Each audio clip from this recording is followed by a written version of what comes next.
As September draws to a close, we lament the departure of the long, balmy summer evenings.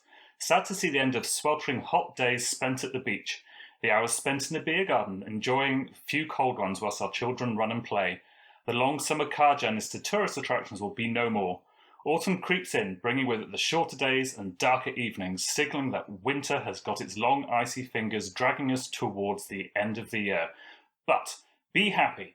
Be happy in the knowledge that as September is ending, marking the end of 2020's ninth month, there are 5 man-children who are rejoicing in the fact that they are so close to achieving what only a handful of intrepid souls have managed before. 3/4 of the way towards making a whole year without buying any new games, save for those that the rules allow. 1 joker, 1 gift, thus allowing them to complete their backlog of games, their piles of shame. 75% completion on a challenge that they agreed to undertake against better judgment and against the advice of those that claimed it would be a tricky year with the imminent arrival of the next generation of games console hardware, but they agreed. These 5 foolhardy gentlemen, I give you your Year of Shame 2020 Season 8 hosts. The man who records from the east wing of his mansion so as not to be interrupted by his family or his servants, Richard Purvis. Boom! A man who uses his wife's sewing room in the garden as his makeshift recording studio, which gives us the opportunity each month to see what material his shirt he'll be wearing next month will be, Stuart Whitehouse. Hello. And from his freshly decorated gaming room, a man who has taken so much shit from his fellow hosts this year that when he bought a new home, he needed to make sure it had a second bathroom. Dave Packer.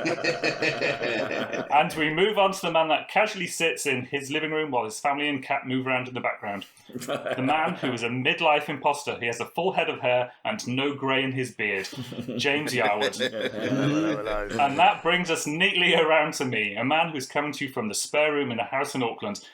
A spare room that doubles as my gaming room and a place where I display my nerdy, mostly Star Wars related paraphernalia. And I am your host this month. I am Duane Pearson.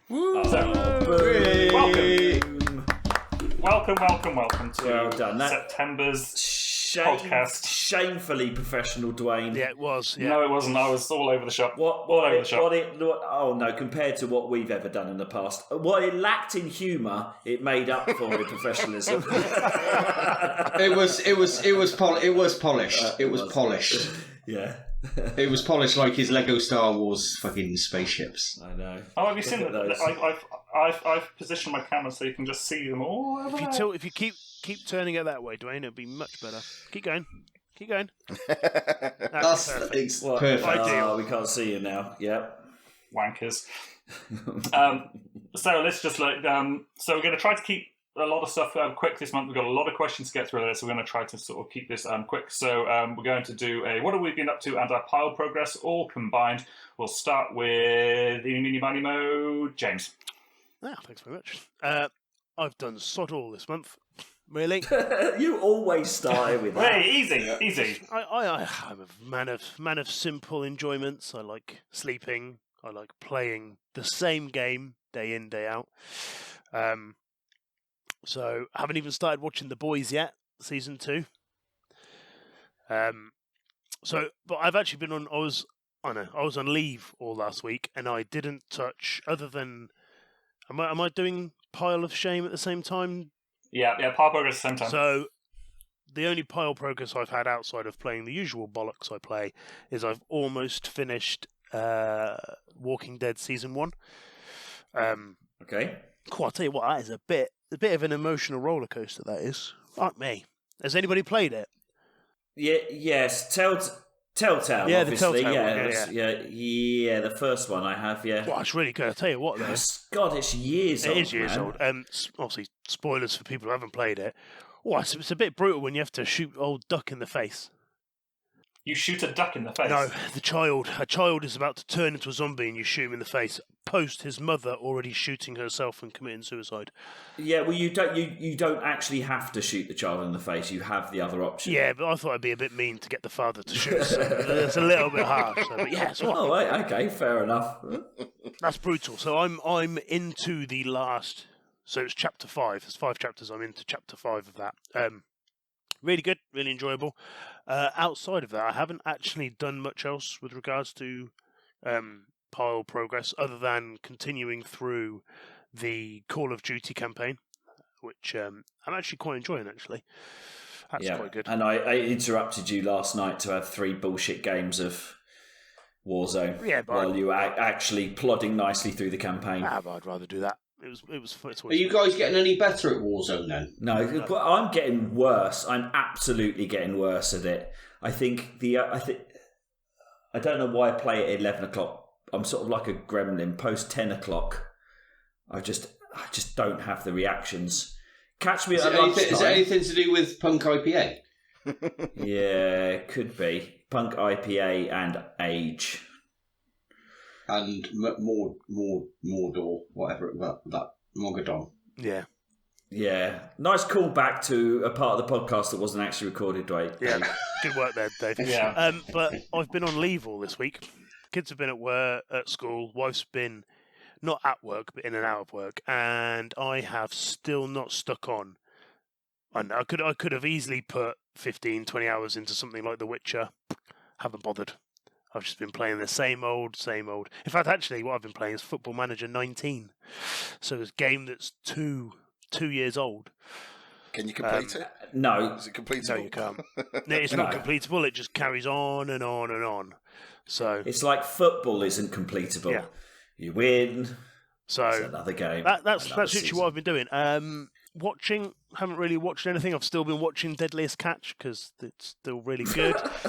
So, told you, I do pretty much same in. You are Route One, man. Route One. Mm-hmm.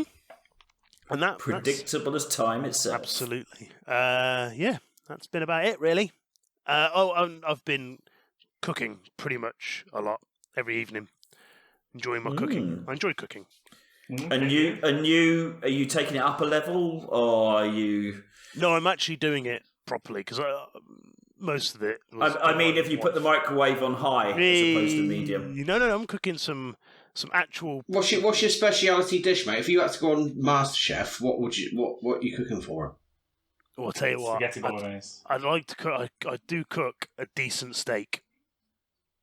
Cool. Give us your steak technique. Give us your skill. Go on. What? What's your? Well, you got some nice little bit of marinade beforehand. Plenty of salt and pepper. In what are you marinating it in? Well, you know what? I actually don't really marinate it in anything other than just some salt and pepper, and then a bit of olive oil. Mate, that's not marinating it. That's just putting salt and pepper on it. Seasoning it. I think as we scratch this veneer, are you sure you just not watch MasterChef? I have a steak rub. I think he was watching MasterChef the other day and he heard the word marinade and he thought, right, I'm going to slip it in a steak marinade. Rub or marinade? No. This is detail we need to know. I have both, but I'm not a massive fan of either of them. I much prefer just a simple, well-cooked steak, nicely seasoned. I do like a peppercorn sauce though. Peppercorn sauce is very nice. Always been a peppercorn sauce fan. Yeah, but no, especially good if you don't cook good steak. Yeah. How do you cook it, mate? Wash it. Is it medium? Is it rare? You see, you can tell me and Dave are little steak boy Dave. He's definitely got his little technique. It solely depends on the thickness, but it would be rare or medium rare. So it'll be rare if it's a thicker steak, obviously, and medium rare if it's a thinner steak. Fair. And so, Dave, what's your technique? I know you're dying. You do the hand thing, don't you? With the you press. Yeah, you're right. This doesn't work on a podcast, but so I know. Anyway, we all know what Dave's marinade is. We're talking about cooking a steak here. Yeah, you can press your thumb against each one of your fingers and then push into your palm, and it's a different firmness. And that, if you translate that to your steak, So when you press your steak, the softer it is, the more rare it is. Thank you for that wonderful Correct. insight, Michael Owen. Well, that's the most exciting thing you've been doing, actually cooking. Is that in conjunction with the 5K or No. So the 5 instead of? No, the 5K bit the bullet a good 2.5 months ago. But the weight loss has been going very well. I've lost about 2.5 stone in about 6 to 8 weeks. Fucking hell. And How have you a lot done of that? that has been mainly because the cooking I've been doing is a lot of it is vegetarian Not dishes. eating No, it's processed shit. yeah. It's cooking fresh food, and a lot of it's vegetarian because it's cheaper and That's the key. inevitably nicer. Actually, most of the time. Better for you. Yeah, the idea that when people say eating fresh fruit and veg is more expensive is bullshit. Of course it is. I mean, I Tesco do a 5 meals for 25 quid for a family of 4. So you can feed your family for 5 days for 25 quid. And a lot Processed stuff? No, it's all fresh food, so it's all like fresh veg. So have they kind of taken a thing against those boxes you can get delivered to your front door, basically? Pretty much. Basically pre-packing these boxes, saying, okay, you can make these meals with these But it packs. costs you 50 Enjoy. quid for 5 days, Yeah. whereas Tesco's Whereas Tesco's will do it for half the price, which is good. yeah, It's good. and Good on them. it works really well. They give you the recipes as well. Really good. Some really nice meals in there. So yesterday's was Mediterranean gnocchi bake. I like gnocchi. Nice.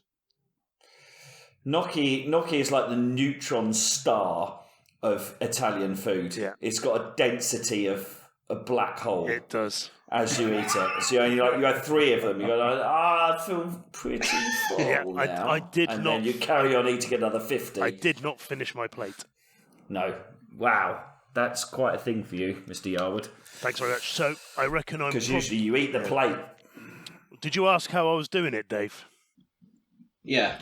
So I don't have breakfast. I have a snack at about 11, half 10, 11 o'clock, and then I don't have anything else till dinner, apart from water, obviously. And then that's it. What I do have is I have those Graze boxes. They bring 4, where they have 4 snacks. Yeah. I might have one of those during the day. Yeah.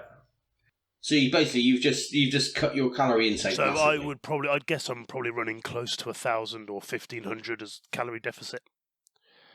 I am under. What you don't want to be doing is banging the beer. No, which is what I'm doing today for once. But I don't drink. There's my Achilles heel was always snacking and just eating shitloads because I don't drink beer. So it wasn't like a quick get the beer out and and I'm fine. Mine was always just not being a fat bastard with food, really. Yeah, and it seems to be working quite well. So we'll carry it on, see how we get on. I'm under 20 stone for the first time since I was probably in my very late teens. Excellent. Holy shit. done. Holy shit. Well done. That is good. Target weight, Mr. Yarwood, target weight? 17 stone. So I've probably got 2 stone, 12 pounds to go. Seeing as you're 17 foot tall, you would look like the fucking BFG. Yeah. Well, I think 17 stone. I don't know if I'll get down to 17 stone, but if I have a goal of 17 stone and I get into the 17s, I'd be happy. Right. Anthony Joshua or Ruiz, or who are you taking on when you get down to your weight? Dave. Mr. Packer. Dave. To be honest, I'm looking at him now. Some white collar boxing. That would be good. I'm looking at him now, and I'm looking at his beard, and I'm thinking, if he loses a bit more weight, Marvel have got their new Wolverine. New Wolverine. Look at him. The son of Wolverine. Son of Wolverine, yeah. Yeah. But yeah. That's sort of in the same way as oh no, don't worry. I can't think of either of their Rich, names. give up on that. So that's the earliest you've ever given up on one of your Jack. jokes. That's it. Normally it takes you longer. Oh no. I was thinking of He'd forgotten the punchline, that was the problem. Yeah. Normally you ramble for half a minute and then give Agent up on caught it. up with You him. just immediately give up on it. Then it was ace. I'd forgotten the name of probably the most famous Brummie rock band Brummie in the world. Ozzy Ozzy Osbourne. Osbourne, Hey. yeah, that's it. Jack Osbourne, because I was going to say there was a bit of the Jack Osbourne about you, that was all. But... So, and that's been me for the last month. So, Nice. Thank you, you're James. welcome. Richard. Okay, so yeah, forget what I've been doing. It's been generally boring work stuff, but I have been, as you said, I have been watching The Boys. So I've got into Boys 2. Got about 4. I've got into Boys too. Terrible. All right, mate. Okay.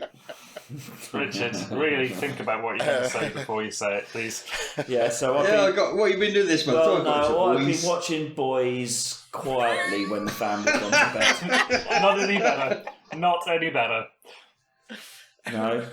On the big Just screen. just say I've The been Boys, putting the mate. Boys on the big screen and streaming them really. And really You've been getting... streaming Boys on the big screen. Yeah, I don't know what's so funny about this. It's not... Yeah. No, The Boys, the TV program, which is quite good. If you have seen the first season, the second season is the continuation of it in the most logical, normal sense of it. Is it better or worse? No, to be honest, it's a straight continuation. It's like in terms of its level, they've not changed it up at all. It continues the story. It's just like you get with most of these kind of series, that once you've seen the first one, sometimes they try to change it up for the second season, completely change the characters or whatever. They've just carried it on. The storyline's carried on. It's good. It's not as shocking as the first one. If you watch the first one, it's kind of, it holds up because that's a dolphin exploding or people's heads exploding. That's kind of a lot. So the second one's got kind of a lot to live up. They continue that, so it's good. Yeah, absolutely. If you've seen the first, watch the second. If you haven't seen any of them, definitely watch it. Stu, you started watching The Boys? No, How far did you get through? I've caned them. I've now annoyingly caught up to they're showing one a week, and that's pissing me right off. It's like, Yeah. Oh my God, you absolutely consumed them. I did. I just got. I don't know. When I binge watch, I go for it. I don't. When something really got me, I'll go down. And I'll go. It's really good. It's very heavy-handed though on its story, and you're going, yes, I know. Yeah, okay, move on. Yeah, I know what the problem is or whatever. But they keep on going. But I don't know. There's just something about it. I just want more. And so when you actually catch up and you got to wait a week for the next episode. Yeah. Not cool. Well, you must. I think that's shit. Yeah, but it's the way they. I understand the business model of doing it, but course. you're paying a certain amount a month. Come on, just dump them all on there. I know, but what can you do? It's just there's Do you know why they do that, Dave? Yeah, of course. Yeah, well, it's business, isn't it? I do, but because you have to have your subscription for longer. But It's not just you're already paying. It's because it's to stop those people who do your 7-day trials binge watching it and they're not getting a subscription. Yeah, That's what it is.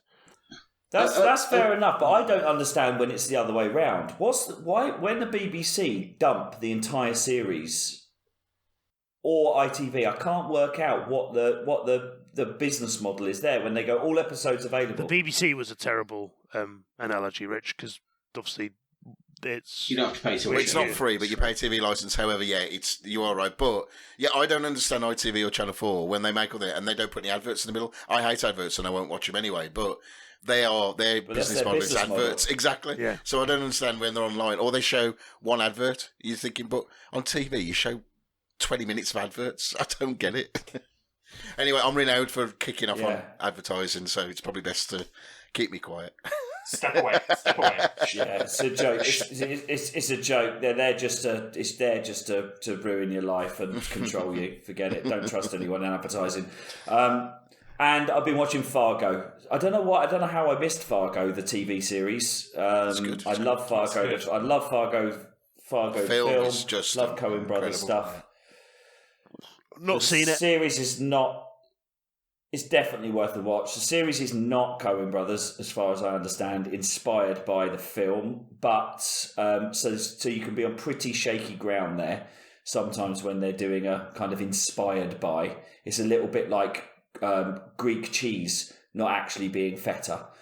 But being Greek salad cheese. Greek salad cheese, that's it. I knew you knew that. Yeah, exactly. Greek salad cheese. I've been eating a lot of feta recently with my new cooking. Yeah, Puts it on his steak. Like feta. Yeah, as interesting was, I've been watching Fargo, really like it. Definitely worth a watch. Pile of shame, not particularly, absolutely shameful. I am still trudging my way through Alien Isolation. I have given up on XCOM. Alien Isolation I'm still loving, but it's the middle section. It's 18 missions long. And after the first 8 missions of excitement of being chased by the alien, they kind of change it around to a bit more puzzly. Have you got it's to... fine, it's fine, but not... Have you seen any androids yet? Yes, and the androids, they're good. They're good. And it's great, and I'm happy to play through it. But I feel like I'm in a little bit of filler. But don't get me wrong, the storyline is good. It's still interesting, but the androids are not... They're funny, but they're not. Well, they're funny as in they're sort of creepy and scary, and you can run away from them. But they're not like the excitement of the alien. So I presume the alien's going to come back. Though you don't have to tell me at all. But I'm on mission 13 or 14 of 18, so I guess I'm pretty much getting there. That sounds good. There. So that's it. When I put that down, I'm absolutely going to pick up Titanfall 2. I think really good campaign. I completely ignored the campaign. I completely ignored the campaign, just thinking it'd be like a Call of Duty bullshit campaign, which it's so much better. It's so much better. Seeing as what you boys have said, that's what I'm going to zero in on that and try and get that nailed for this month. But that's quite a quick win as well, really. You're looking about 6 hours, really. So and there are a few quick wins on, I think. So I'm going to laser focus down to the sort of 8 to 15 hour stuff and actually get some volume as opposed to quality. But so that's what I've been doing, watching, etc. Sounds good. Nice. Stuart? Right, nothing of interest of my personal life, just work. Standard. So I'm going to, that's it really. It's just like family, so nothing of interest really to say about. So I'll move on to things I've been watching. So I'll echo what Rich said about The Boys. It's just incredible. And I've already said I've caned them all and now I've caught up. So you've caned all the boys? Yeah, all the boys. Master Whitehouse has caned the boys. And then the other one. I thought I'd pulled out all the double entendres from the Thank boys. God you didn't say I thought I pulled out all the boys. That would not have gone well. And the next one was it's a complete recommendation from Daniel, was Cobra Kai. Fuck me. Yeah. I watched the lot. And at first, the first 6 or 5 episodes, I was watching it going, why? What? I don't get this. And then all of a sudden, I wouldn't say it was clicked. And to be fair, it's not that good, but there's something about it which keeps you want to know more. You want to know more about the characters, and you actually end up caring about them and stuff. So, really loved it. And it must be good then. Yeah, no, it is good. No, but it's one of those things. It's not really. I mean, it's quite a stereotypical story. There's nothing really new in it and all that kind of stuff. But I'm really enjoying it, and I'm really happy. Are you saying it isn't the kind of the social analysis and deep kind of twisting storyline of Karate Kid? That's exactly what I'm saying. They've taken a left turn there, haven't they, from what the essence of what Karate Kid was supposed to be. They've lightened it up. That's it. But I believe. Have you seen them all yet, Dave? Have you watched all of them? Yeah, I'm at the end of season 2 now. I fucking love it. I love it. I know I do as well, and I'm really looking forward to season 3 because it's got to be, because the way they ended on season 2. So it's definitely, they've got funding or whatever. So do you know if that's going ahead or? Oh yeah, 100%. Yeah, right, that's happening. Yeah. So very looking forward to that. Really, that's the main things I've been watching. So I don't really watch Fat Like Telly, but when I do, I will cane them like the boys. Oh yeah, you do. And my poll progress, right. So last month I mentioned about the BioShock DLC, and I completed them. And oh my good God, they are so good. I want to just now play BioShock again. Mm-hmm. Has anybody played Burial at Sea Part 1 and 2? I have never played a Bioshock. Wow, And Duane, neither have I'm I, really Rich. I am so surprised that you have not played one. Right, Part 1 and Part 2 are very different as well in their approach. So Part 1, you are Booker Duane, and Part 2, you are Elizabeth, that's it. And their playstyles are very different as well. So Elizabeth is more stealthy, and Booker's more like guns out and whatever. But it's just fantastic. You go back to Rapture, you go back to Columbia, it's all the places where you want to be, and you're there long enough to have a nice warm fuzzy feeling if you played these games before. If I picked up Bioshock January the 1st and played the remastered one, I don't know anything about the remastered. What's it going to be like? Is this a reminiscence purchase, or is this absolutely stands up? I never played. 2021. I think it stands up. I never played the game when it first came out, and I probably played it first about 6 years ago. And no, actually, I played it first on the PS3. So I forget how long we've had the PS4 for now. It's about 7 years, is it? We've had it. Yeah. It's okay. About 10 years ago when I played it, but I didn't play it when it came out. No, I played Infinite when it came out because I pre-ordered that. I remember playing that, and I don't know. It's just. The story's just amazing. Duane, you played Bioshock 1. The story's just incredible. The environment's incredible. It's amazing. It's a very rich and immersive world. So yeah, it's a little bit. I think gameplay wise, it's not really groundbreaking. Anything. It is what it is. But I think you play those games for the stories. You could also look at it. You can't look down your sights when you're shooting, which always annoyed me about that game. There's no look down. I can't remember in Bioshock 1 actually. I know L2 you is using your power. Yeah. L2 is using your power. And I quite like Bioshock 2 as well, which is quite the controversial one. I think they did a really good job of continuing the story without the original writer. But go back to your question though. I mean, you could also look at it a bit like a survival horror game as well. Kind of. There's some bits where it actually made me jump. No spoiler, but there's a bit where you go down in this basement area and the lights go out and then a figure just appears out of nowhere and it just make you startle like that. So, but the storytelling's really good, and also where it's not just you can just play the game start to finish and you'll get the general story. But if you start looking at the lore, like you pick up these radio recordings, cassette recordings, whatever, and you listen to those as well, they fill in a lot more story, and it's just really rich place. So anyway, part 1 and 2 completed, absolutely love it. I think I want to play Bioshock again, but I'm not going to waste my time this year. I may do it next year. And another thing I completed was Battlefield 1 campaign. Has anybody ever played that? No, I think I've got the game. There is a campaign. A little bit. Yeah, there's a campaign, and it's what it is. It's really clever, and it's quite. I don't know. It's quite harrowing in some places. It's is that the war stories where you play a few different people? So you're playing different characters, and the very first one I think is just to teach you how to aim down the sights. It comes up with a big title saying, soldiers are only meant to live for 45 minutes on the battlefield, and there you are. They keep on shooting. You got to then you spawn as a different character, a different name, and when you die, then it puts R.I.P. person of this date. I think I have. Yeah, you know what? I'm just not into multiplayer games. I'm crap at them. I think that's what it is. If I was good, then I wouldn't be as frustrated. And I really enjoyed the campaign because you had objectives, you had this, and this. And the problem with Battlefield, even though their maps are traditionally bigger, so what happened when I played a multiplayer Battlefield is I lived longer just because the maps were bigger and people took longer to kill you because they had to find you. So, and Call of Duty, I just can't stand it because I am dead as soon as I hit the sleep out on the ground. But with this though, there was a campaign and you could do stealth. You can't stealth in a game, on a multiplayer game, can you?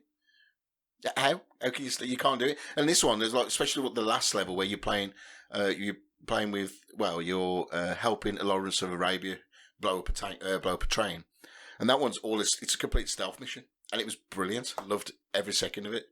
So, but would I play the multiplayer game? Not really, unless you lot are playing it, and then I might jump in. No, don't. It's a good concept, but so that's a tick off my list.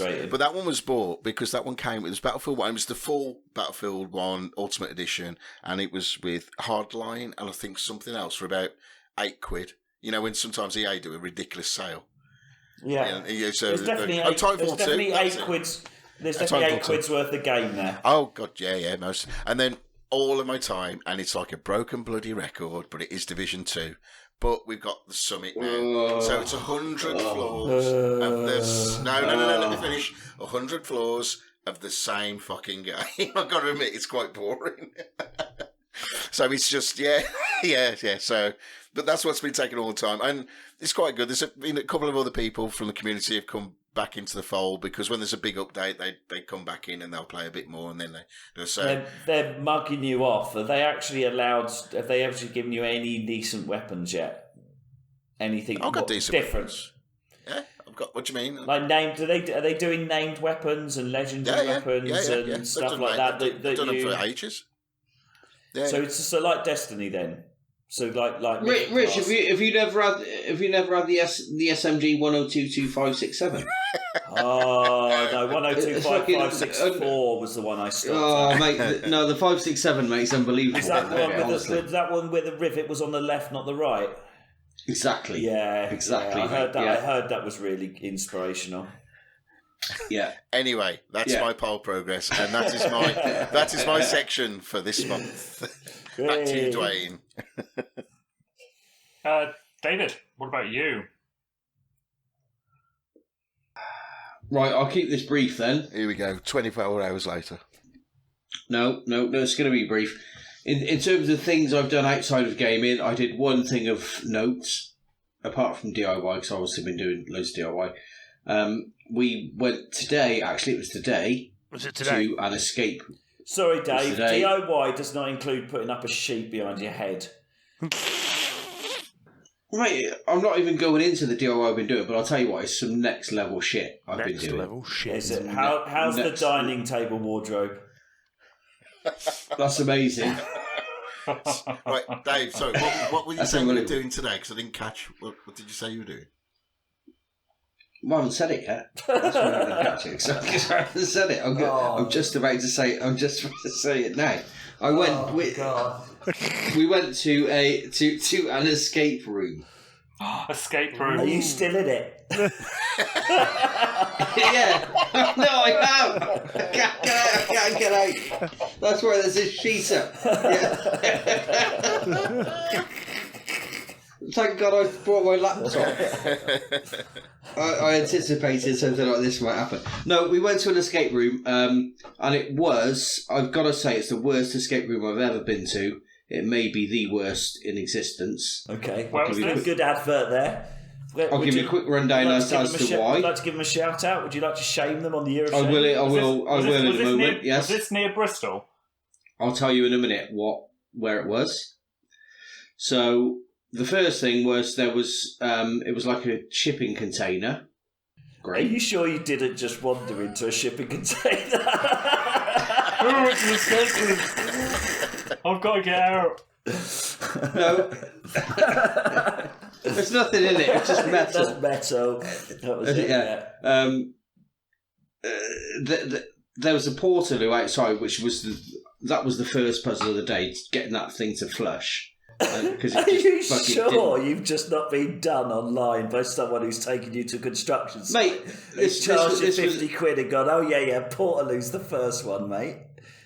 Thank God, right, we got it on a Groupon deal where it cost like 40 quid, because the actual price is £100 for 4 people, and I would have been absolutely gutted by now if I paid full price for this. Anyway, so outside toilet was shit. Went in, half of it didn't work properly. There were things that had been activated that shouldn't have been activated. It was just rubbish. There was no theatre whatsoever, which you want a bit of theatre with these things, don't you? But there was absolutely nothing. We got to kind of the back room. There was an important door within it, which was the fire exit, which at one point we heard loads of banging. The banging then stopped, and this door was flapping open and closed, which was not a good thing. It completely ruined the atmosphere of the so the Portaloo puzzle didn't ruin the atmosphere of it. Well, yeah, it kind of did. But I was willing to kind of give it the benefit of the doubt. It so sounds like you've been absolutely done over there. There's not even an official escape room. Is it because it was but you said it was shit. you said it was £100 for the actual thing. Yeah. But you got a Groupon and you paid £40. Do you think they just gave you £40 of escape room? Instead of, if you paid the full amount, then they would have been asked to do stuff. So there's a proper room, then there's the Groupon room. The Groupon room. No, you could just tell it was mismanaged. It was poorly run. There was a really important safety door. Are you sure you didn't turn up to James's work? Which didn't work. Where was this place? That's the next thing. Guess which town this was in? Where was it? Or city? Bridgewater. Bristol. What city was this in? Fucking Bristol. Of course it was Bristol. Where King Dawes, the fucking premier manager of Dawes, lives. I'm not saying... I don't know. All I'm saying is there was a really important safety door that didn't work properly that just happened to be in the same place that James lives. Now, is there a connection there? I don't know. Undoubtedly. There may be... I don't live in Bristol, you know that, Dave. Yes, you do. I work in Bristol. But either or... Well, you probably work at this place. I'm nitpicking. What, you think I work in as an escape room attendant? No, I think you're in charge of the doors there. And I think you fucked up. And that's why it doesn't work. Exactly. It wasn't actually part of the escape room. It was just a normal door. It was a fire exit. It was flapping in the wind. It was just like, what the fuck? And... So this, I'm going to interject here. A few years ago, before I moved down here, I actually went and did a couple of escape rooms in Bristol, and they were the worst escape rooms I've ever done. So basically, it was like this Portaloo. big outdoor shed. It was next to mate, that's the same one. I think it was. And it was absolutely shocking. We had to sign this waiver before we went in saying we weren't allowed to pull any of the coverings down off the wall. And there was no actual ground. It was actually it was dirt. Actually, I'm not even joking, dirt on the ground. And there was this rusty oven in there, and it was just absolutely ridiculous. And so there was this waiver which said, do not the wall coverings, do not pull them down or go behind them. And then in one of the rooms, there was 2 rooms.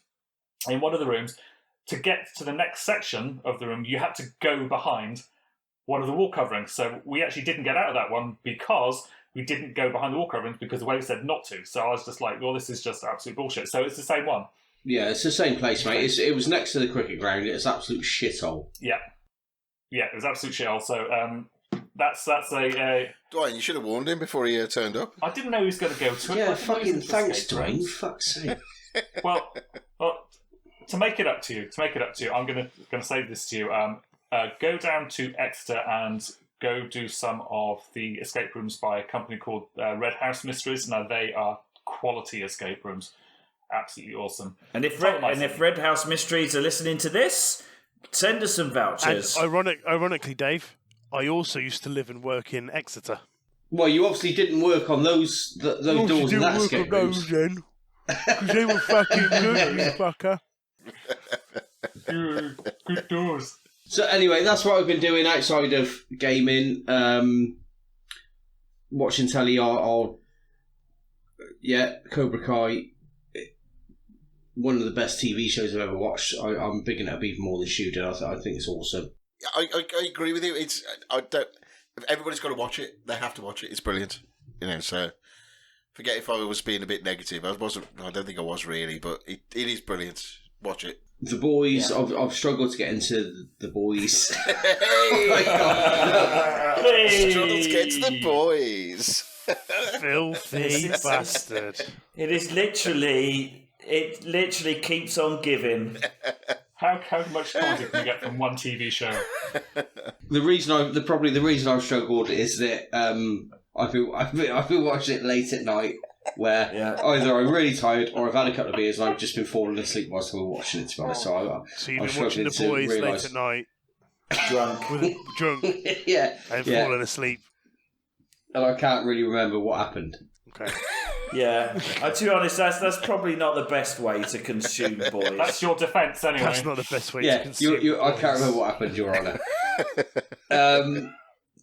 gaming wise, I've only really played one game, but I have finished it.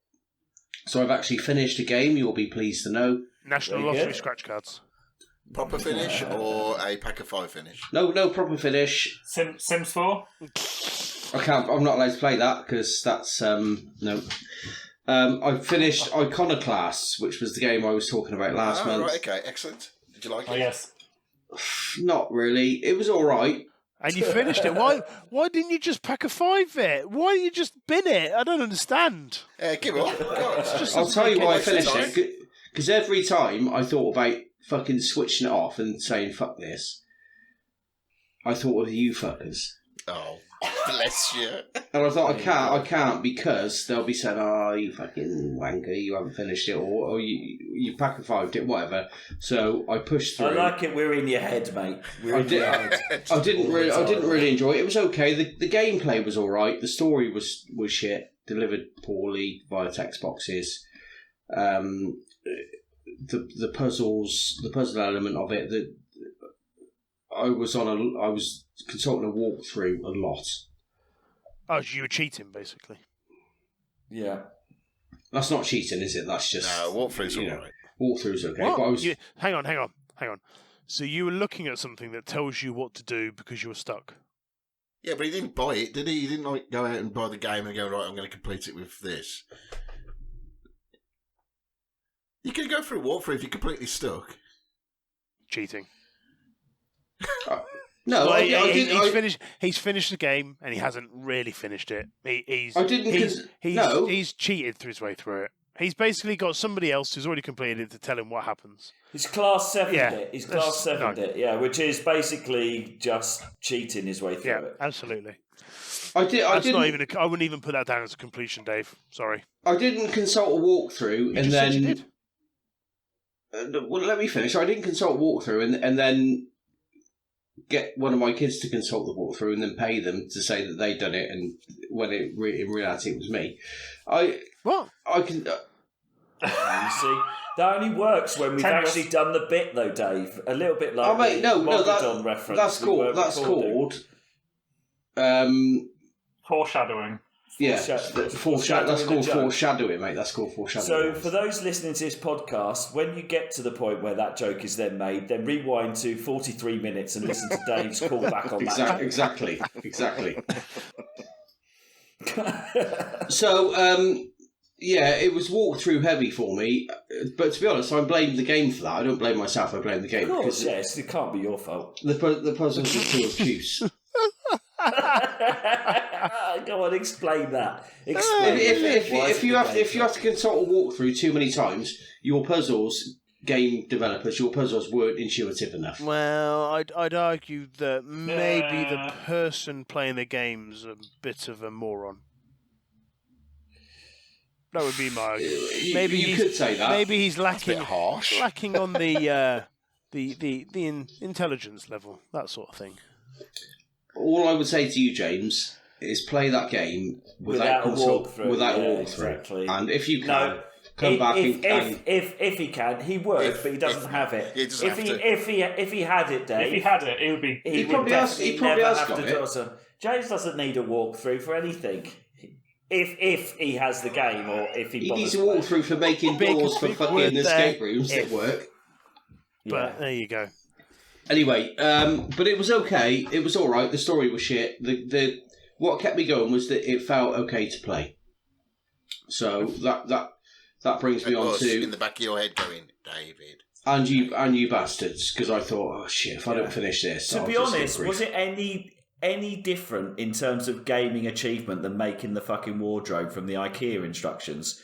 Because that's basically what you're saying. You're saying IKEA... You used to walk through for that. Used to walk through for the IKEA wardrobe, stroke dining table. And then you did Iconoclast with basically IKEA instructions. Fuck's sake. It's definitely a win, though, because I didn't complete anything on Alien Isolation. Unless, of course, I just had a series of explaining things to do. I could have probably done it. There were bits of it that didn't require a walkthrough because the levels were better designed, which felt okay, but easier. There were bits where it was they just felt okay, but there were bits where it's like, oh fuck's sake. It was a slog. It was a slog. But the four of you in the back of my head saying, "Oh, you pack a 5 with another game," kept me going. Good. So now I've got the feeling that all four of you have got. So now you have all the warmth and love from us, and congratulations for completing the game. And no snarky comments at all. How do you feel? I have the same level of satisfaction that you guys must feel when you've completed a game that you didn't like, which is 0. So I feel no better for doing it, but that's obviously how you guys feel when you complete games you don't like. So I've started playing another couple of games. I've started playing a game called Downwell. Have you guys heard of that? Yeah. It's really good on the Vita. That you can hold it vertical. I've only started playing it today. It's fucking brilliant. The graphics are it's Spectrumic, isn't it? Yeah. Yeah. Obviously by design, but the way it feels to play the mechanics, it's just awesome. Downwell. Get it, play it, have a look Played at it. Hated it. Got rid of it. Well, whatever. Well, it's PS Plus game, wasn't it? It's a PS Plus yeah. game. So. And I've reinstalled Elite Dangerous because last time I played it I couldn't get past the tutorial, so I'm going to have another go and I'm going to stream my attempts to complete the tutorial. Excellent. So stay tuned for that. And that's me done. What about you then, Duane? So outside of work or outside of gaming, not a huge amount, just work as usual. I did get a last ditch attempt at some snow stuff down at Ruapehu, but I was there for 2 days. But the second day it was all shut because they had really, really fast wind. So I only got 1 day out of the 2, which is kind of disappointing. So that's my season over because now summer's rolling in, very disappointingly. TV, just been cracking on with Frasier. We started watching, for some reason, we've gone back and started watching Buffy as well because that was just classic 90s. How does that hold up now, though? Buffy. Is it really? I mean, I know the film is god fucking awful. You're watching it going, but I think it's a little ropey to start with, but I think once you get beyond season 2, I think it kind of the quality. I think once they realise they've actually got something that actually people want to watch, I think the quality kind of goes up. But yeah, we've been enjoying that. We're not that far into it, but we've been enjoying that. Did I say Frasier? We've been watching that still, carrying on with that. That's about it, really. Not watched a lot of TV apart from that. Watched a couple of movies. What did we watch? I can't even remember. Nothing particularly exciting.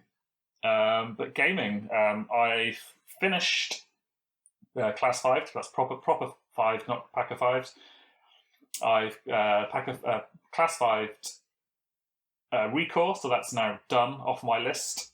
You were finding that quite annoying, wasn't you? Last month. Yeah, you said that. It was just hard. It's just like really, really hard. So I managed to kind of just knuckle down. I think just after we recorded last, I think I finished it. Is that day or the day after? Did you drop the difficulty down?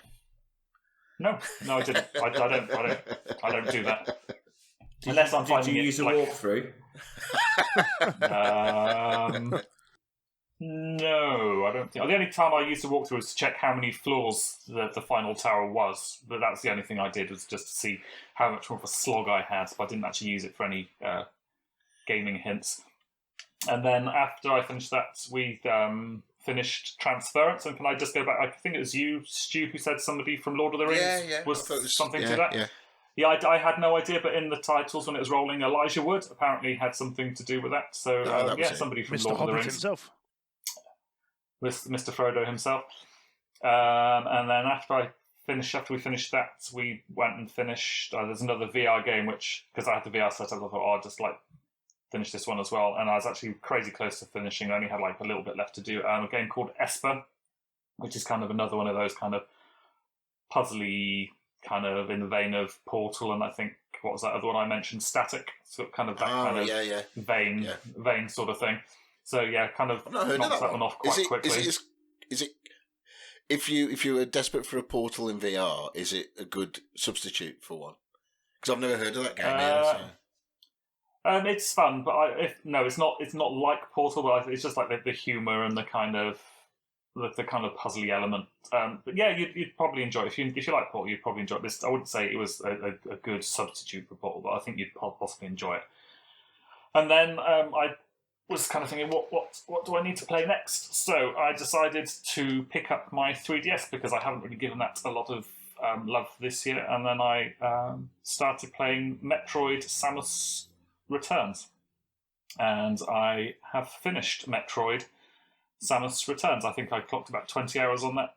And that was like proper old school style 2D Metroidvania style game, and I thoroughly loved it. There was some proper old school style like 2D boss fights. Yeah, just great fun. How old is that game, Duane? Well, it's a remake of one which I think was either on the NES, I think. I think it was like a remake of like a really, really, really, really old one. So as a game, it's probably 20, 30 years old, but I think the remake came out about 3-4 years ago, maybe a bit longer. But yeah, really, really, really, really enjoyed that. So that's, for me, 4 games classified on my list this month. So it's been, well, a couple of them were kind of easy ones. This month. So three of them were like ones which I was really, really close to finishing anyway. So they were kind of like just sort of knocking them off and getting them done. But Metroid was the big one. I actually managed to get a game started and finished with it in a month. So I'm quite happy with that. How come the bloke with the least games has finished the most games? I don't know, there's something weird going on, isn't there, David? I have no idea how that is happening. It's crazy. Absolutely crazy. Fantastic. It sounds like you've had a good month then. Apart from the holiday situation you're going through at the moment, which is apart from the snow. Yeah, it's like 70 mile an hour winds. It was crazy, and I waited there for an hour for them to decide whether they were going to open the lifts or not, and then I decided that they weren't going to, so I came home. And then I got home, I checked, and they had opened the lower mountain, but it was so busy, it was just rammed, so I thought, well, I'm probably better off just coming home. Anyway. So I came home and finished my A-Wing, my Lego A-Wing. So that's Is what that the one just in the background I can see at the moment? Yeah. The one just there. Can you see it just there? Just there? Yeah. Next to my Lego BB-8. Yeah. There's a slave one, and then there's a Boba Fett head. Fucking hell. Nice. Yeah. Star How Wars. many kids do you have? Listen, my kids aren't allowed. got 2 cats. My kids aren't allowed. They need Two my Star cats. Wars Lego stuff. So No, I'm just a man who can put that much time into either snowboarding, gaming, and finishing Lego bits. Ironically, having kids and Doesn't have having any Lego. kids. For me, having kids, kids no and kids. having Lego to complete is completely incompatible. Yep, no kids. Yes. So I've got 2 cats, which, to be honest, having cats is probably like dangerous with having these things exposed as they are on the shelf there. Yeah, but not like not having the time to complete an A-wing No, because you're screaming at teenagers. No, it was like 6 hours worth. That was. Oh, another thing actually, I had to decorate. I repainted our living room downstairs, so that was quite nice. But I also had to fix a shelf because the other morning I was having a shower. I was about to have a shower, and there was no shower gel in the shower, so I had to quickly nip out and grab some from our linen cupboard, which is like on our landing. Mm-hmm. And as in my rush, I forgot to shut the door properly, and then whilst I was in the shower, I heard this loud crash. One of our cats, I'm assuming that the chunky one of the two, had got into the linen cupboard and pulled down one of the shelves.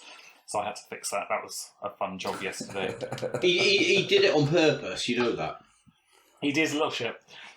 he did a little shit as well. He's a little shit. Oh, he's a little shit. He not did a little Oh shit. God, no! The other morning, he was scratching around his litter box, and then he came out, and my girlfriend's got quite long hair, but anyway, he had like this 2 blobs of dangly poo hanging from his butt. From his he had little Klingons. Just- To be honest, that was like that reminds me of MLG and Dave last year. To be honest, waking up in the ibis with him, and him crawling down the floor.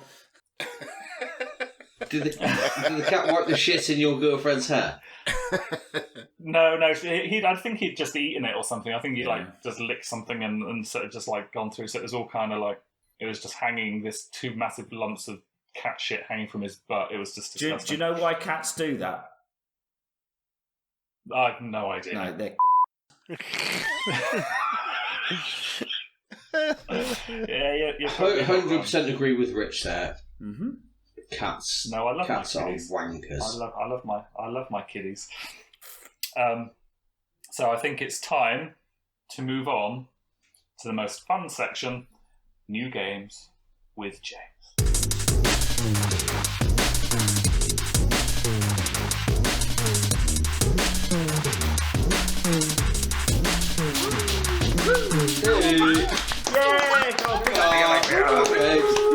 Let's have it. Let's have it. Well, this one's going to be short and sweet, everybody. So, for those wishing to send their kids to bed, my apologies. So, I've only got 3 games on it. The first one is a game called Hades, which is out on the Switch and PC. Has anybody heard of it or seen it? No. So Hades is a hacker slasher game. Has anybody played Transistor? Yeah, Right, so yes. It's exactly yeah. the same. So it's isometric like that. It's made by the same company, in fact, actually. Great soundtrack in Transistor. Yeah, I don't know about the soundtrack on this one. I assume it's probably good. But do you remember from the 80s the game Rogue? Yes, vague. It's basically it's a yeah. dungeon crawling game, and this is very similar in that. Obviously, but it's a hacker slash game. Apparently, it is absolutely fantastic. Well, just looking here, Mr. Google, 10 out of 10. Yeah, it's meant to be fantastic. Unfortunately, it's only out on the Switch and PC. However, they are looking into potentially porting it across to PS4 and Xbox, or PS5 and Xbox Series 6 to 1X4, or whatever the fuck it's called. That is what it's called. You got it in one. Yeah, that is it. And because obviously Transistor was their game as well, and that was on. They did Bastion. They did Bastion They did just indeed. before Transistor. Yeah, God, this seems ridiculous for this type of game. If you just look at any of the reviews, they're basically 9s and 10s across the board. So they have likened it to Bastion, Transistor, and Pyre. It's a very similar game to all 3. It mixes the best things from all 3 of those games into one. Why no mention of Diablo? Good question. I don't know. But Diablo. But oh, this looks great though. Does look like an excellent game. However, unless you have a PC or a Switch, you can't play it. So that rules me out. Well, I do have a Switch. Definitely. This is definitely, but this type of game is definitely, as long as I can, is definitely one I look for on a handheld. Now, I played Transistor a little bit, and that's Transistor's good fun. That's pretty sure that's on my pile. Transistor. It's on my list as well. It was a PS Plus, but I bought it though. So before we went on PS That Plus. is a good recommendation. It is For January. Thanks, That's James. right. I have one specific recommendation for Mr. Packer as well. Ooh. Tennis World Tour 2. Oh God! Mate, I've read the reviews. It's out now. It's not looking It's good. got a 53 on Metacritic, so it looks like it's going to be shit. But you know, I've got a. That's more than halfway. You know, So it's more than half good. it's a 5.3 out of 10. I've read a bit about this, to be honest, because the talk before release was that it was going to be considerably better than Tennis World Tour 1, which it is. It was that it's hard. better. On some ratings here, I've got 1.5 out of 10 looking down. Yeah, but you're What was underestimating Tennis just World how Tour? shit Tennis World Tour 1 was. It was Which was the one that you were slating? Tennis World Tour. Yeah, that's That what, was that, Tennis that's, World that's Tour. why I Yeah. brought this one up Yeah. specifically for Dave. Yeah, I have to say, I'm with Dave. I just want a really good tennis game. Virtua Tennis was an excellent tennis game. I really enjoyed that.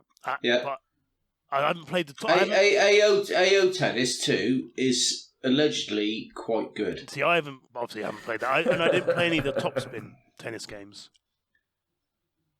So when this challenge finishes, I mean, to be honest, once you've got the tennis mechanic down of hitting a ball, how can you fuck these games up so badly? Mate, they've done it. They've just made it overly complicated and just shit career mode and all the rest of it. So once this challenge is finished, I'm going to get AO Tennis 2 because that is supposedly the best of the current. I might join. I will probably join you in that, Dave. To be fair, but it's the same. It's actually the same developer as Tennis War Tour 2. Oh, interestingly, so they've made it a quite good game and a really shit game. Excellent. I don't know why, but anyway, there we are. So I'm either going to wait till the end of the year to play it, or I'm going to buy it now.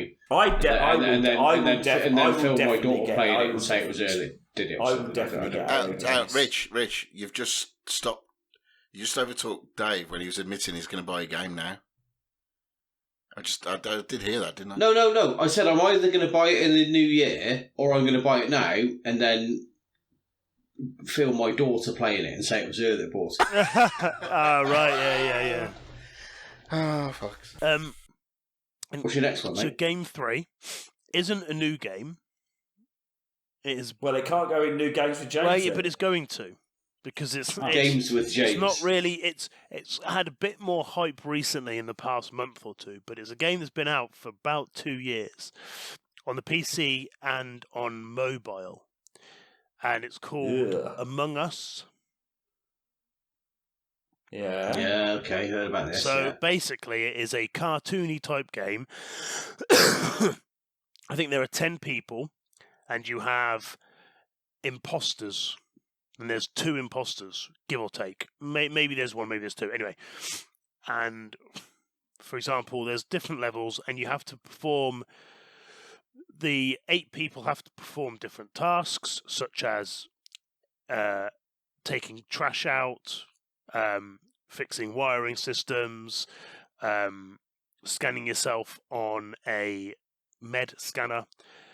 And the imposters have to walk around and basically kill people and stop you performing all the tasks. So basically, the imposter. My kids love this. So an imposter will kill somebody, and there'll be a body on the floor, and somebody will come across the body. Is this multiplayer or yeah, it is. CPU? Right. Which, and I'll go on to why it is only on PC and mobile at the moment. And you've come across a body, you report a body missing, and everybody comes into a meeting and everyone discusses where this body has come from. Obviously, the imposter is meant to kill people without being seen. They can move around the map through vents and holes in the floor that lead to different places. The crew members can't. The idea is to move around without being seen, kill people without being seen, try not to be seen in the area where you kill somebody. And then when this body is reported, you all have a chat about it. And generally, this is why it's on PC, because you can all have a Discord chat. You chat in Discord, right. You say, well, I was here, I was doing this, I was doing that. Wasn't me. I can vouch for this person. They weren't doing it because they were with me. Obviously, the imposter has to come up with an idea of why. And everybody votes, or you can skip a vote. So if you know somebody did it, you can vote for them. And the idea is is to have everybody killed if you're an imposter, or have all tasks done if you're not the imposter. So I take it you have to know these people. You wouldn't do it with randoms. You can do it with randoms. So on mobile, it's obviously done via text. It's not done in chat. But it is definitely a game that would be really, really good. The reason I brought it up is I think it would be a game. They're looking at the potential to port it over to console, but because of this issue that it's all about communication at these meetings, when you either find a dead body or you can call an emergency meeting. So you can call an emergency meeting if you see somebody dropping in and out of a vent and say, well, that person just dropped in and out of an event, they have to be an imposter, because you can't do that unless you're an imposter. So, But they're looking to try and port it over, or they're looking at how they could port it over, but obviously they need to figure out what they can do with communication. Griefing. Yeah, communication. As soon as it goes on console and it's anything less than that, it'd just be horrendously grief. It would. So it is a game that I think would be really, really good if they can port it over. It'd be a game that's really, really good for a group of friends or a group. Things like MLG, where you have hundreds and hundreds, thousands of people. Like a lot of potential of awesomeness. So it's been around for a while, but it's you get 10 people in. Great game if you're drunk as well. By the sound of it, and by the look of it, I've watched quite a few people playing it on Twitch. It looks really interesting. Looks really good fun. Okay. Colour me interested. And the final thing, Duane. Of the 3 games. Just of new games with James. No, not so new things with James. New things with Jim. We have, I believe, Duane. We have a.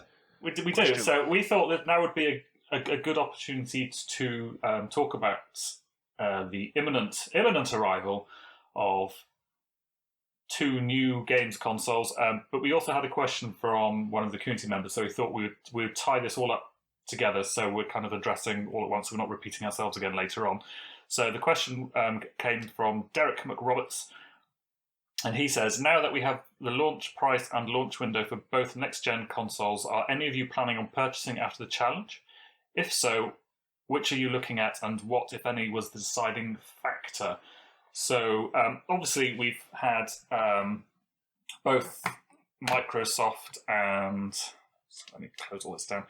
Microsoft and Sony revealing that they're both releasing 2 consoles apiece, so like a budget version and a sort of higher end version, both with different sort of approaches on how they're going to deal with those. So I think there's a little bit of confusion with what's what. So I think Xbox have gone for the all singing, all dancing 4K super high def, and then the dummy one which doesn't do any of those interesting things, so that's the cheap one. And PlayStation 5 have gone for exactly the same consoles, but one comes with a disc drive and one is digital only, so I think that's the major difference with those two. So first of all, are any of us going to be jumping straight on the moment this challenge is over? Yep. Rich? Yeah, well, I've already pre-ordered. So, have you? Have you? That's against the rules, isn't it? That's against the rules, isn't it? For January the 1st. Have you paid for what? You're getting it delivered on January the 1st, are you? Yeah. Have you paid £5? Have you paid for it? Because generally for pre-orders you have to pay for something. No, I haven't really. I just thought I didn't get in with that. Although to be honest, I was trying to pee. I didn't actually think that was part of the rules. The fact is, I couldn't pre-order. Yeah, damn right, you can't pre-order. Yeah. I think if you part with money. No. I mean, I couldn't physically find a pre-order, but I was pre-ordering, just not oblivious to the fact that it was against the rules to pre-order. Oh, so if you'd have been successful, you'd have inadvertently or unknowingly and broken the rules. But I wouldn't have played it. That's not the point. You'd have bought it. Yeah, well, I worked that one out. No, his daughter would have bought it without. Yeah, it would have been his daughter. He'd have got her on camera going, "Yeah, it was me who bought it. Sorry, Dad." Yeah, I bought it. Yeah. we actually haven't discussed this yet. We're going to go with the whole. Let's talk about let's talk about the consoles. So I am good. Yes, so I will be buying, if there are any around, January the 1st. What will you be buying? The Xbox or the PS5? Which one? I should go without saying. I don't like these console wars, this constant kind of... I mean, there is enough separation in this world and enough polarisation of our opinions without having to go down the route of separating us by whether we're Xbox and PlayStation 5. It's clear that Xboxes are for girly little dickheads and PlayStation rules. So there's no point in dividing any of us out. So obviously, I just everyone's buying a PlayStation 5, right? Can I just apologise to all our Xbox playing listeners? That's not a view which is held by all members. Both of you were sorry. 20 hosts. We're sorry. They went in months ago to go and sew their petticoats. So, but to be fair, Duane, I'm going to ask one simple question. Not when you'll be buying it, but what. Duane, what are you going to purchase? I'm not sure. It will be PlayStation 5, Stop. I think. Dave, what will you be purchasing? PS5. Stu, what are you going to purchase? PS5. Rich? PS5. And I will be buying a PS5. And the jury rests. Thank you very much. Good night. But it's not that straightforward. It's not. Because Microsoft have certainly made it not straightforward. They have. There's anyone... They've certainly overcomplicated the issue, because the fact that you can buy two such wildly different variations of a console is just a bit ridiculous, really. Why would anybody want to buy a console that doesn't have the 4K output? I mean, correct me if I'm wrong. I thought that was like the thing. It doesn't have the high def. Yeah, so it's four. I don't think that's an issue at all. I think that's actually marketing genius. I think it works really well. £250. So this subscription thing they're doing, I think it's brilliant. Yeah. Well, it's cheap, and it's a really good. Right, I'm a PlayStation diehard, really, and even I'm going. If I'm going to get an Xbox, it would be that one. Yeah. The cheaper box standards. Yeah, I don't want the good one, or the good one, whatever you want to call it, whatever. So. But I've got if you were looking as a PlayStation gamer, if you were looking at like buying it because you're thinking, well, actually there are a few games on that platform I'd like to play. I can't think of any. Gives you that. Okay. I'd be playing them on PC. I'd be playing them on PC. It's just I don't know. Yeah, but there are some games which come out on the Xbox which I have got, which I've played. I mean, I've still got to play Gears 5, which is on my list for this year. But for me, I just think Sony have got better games revealed so far. So with the Spider-Man, Miles Morales, and the Horizon. You know what? Both companies are doing my head in. Sony are just dropping so many balls doing my head in. Microsoft, I've got a dislike for Microsoft anyway. So I've got a bit.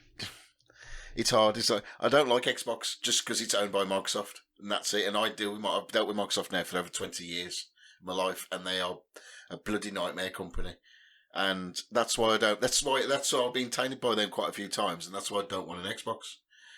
That's it, really. But they're offering at the moment. It's just too good. But the thing is, how can you sustain what they're doing? I don't understand that bit. And not one person has said, got loads of money. Oh, it's like this. But they only can do it for so long. I mean, the Bethesda buyout, bloody hell, that's was it $7 billion? It's just like bloody hell. It was, yeah, something like that. That's certainly going to hit their bottom line next year. There's something suspicious about the fact that they are having to throw so many. But that's Microsoft's. That's Microsoft's MO. They buy shit, and that's all they do. They buy everything and they shut everything down. That's what they do. That's okay. That's my experience of Microsoft as a company. Well, I've been dealing with 25 years. Yeah, about that. So, so that's why I don't really. And this is why I find it hard to get on the Xbox train with everybody else, because everybody's like sucking cock about how great Xbox is. It's just like, okay, Sony are shit. Don't get me wrong, Sony are a bloody nightmare. But I just can't get on this. But I can't get on this train. I can't get on it. If the way that they're going with Xbox, which and I'm right on you with this, Stu, is anything like they're going with 365. They went with 365. God, don't get me started on that. With the factors that, you like Zoom, do you? You like all the features of Zoom? Well, why not have a shit version of Zoom in Teams? Good point. It's free. Oh, you like Slack? Slack is a brilliant system. I'll have a shit version of it, but it's free and bundled. And that is suspiciously the way they're going with the consoles. No, you're right. And all bunged in, all in one, all... And I have to say, it's like, and I understand why people are getting excited as well. And this is like probably a little bit bigger now, Microsoft. It's the whole streaming thing. being somebody who works in the industry, it's just I don't get it. All they're doing is you're giving them more power to but fuck you. That's all you're doing is you're taking away all your rights and you're just giving it all to them, going, okay, yeah, I'll do it. And it's all about convenience. I understand that, and I understand why people who aren't in the know like get sucked in by it and all that. And that's what drives me mad. But Microsoft been doing it for so long. Ooh, but I'm not saying that that one comment, that one sentence there that you might have missed. Anyone listens to this.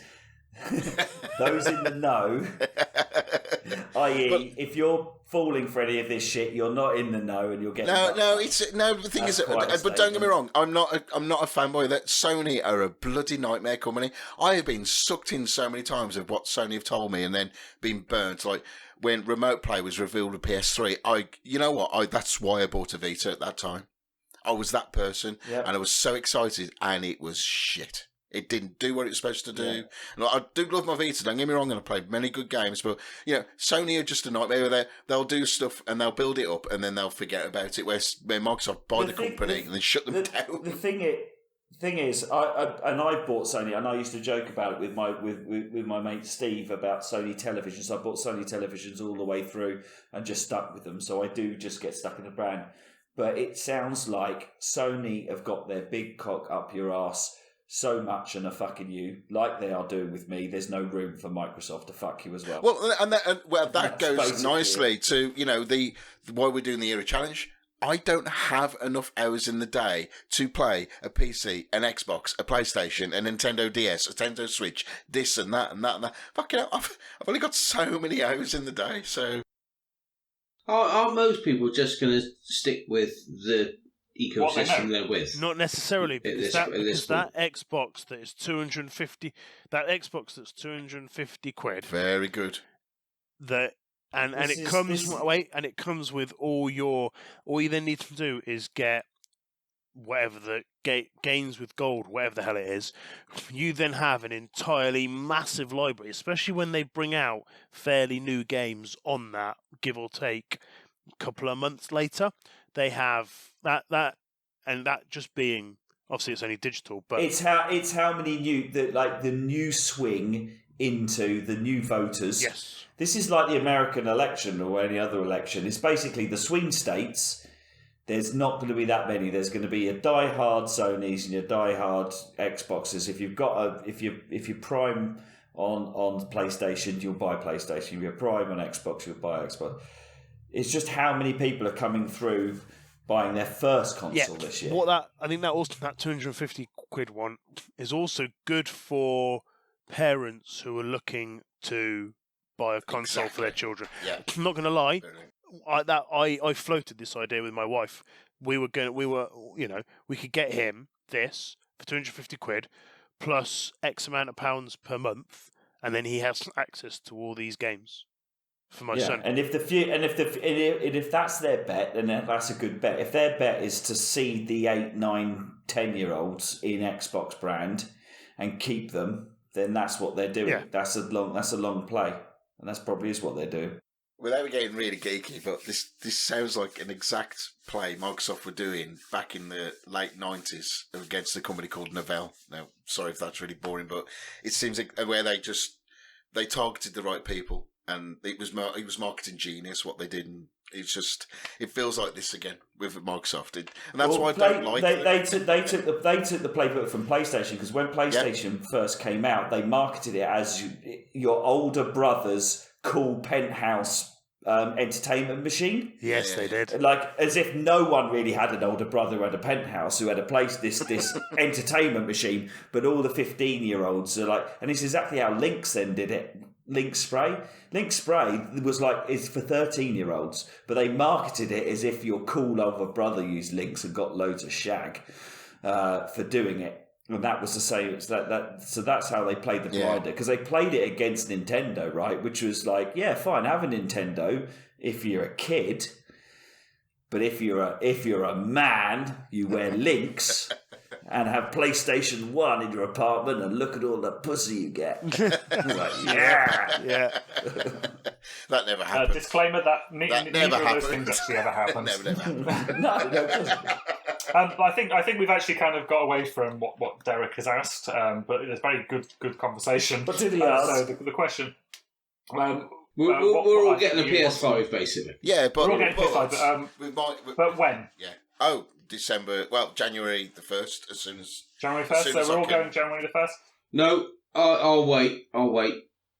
I think I might wait just for a few more games to come out, just because. Well, I'm not and going to also wait because it's meant to be 90. That pisses me off as well. 95% compatible with PS4 games.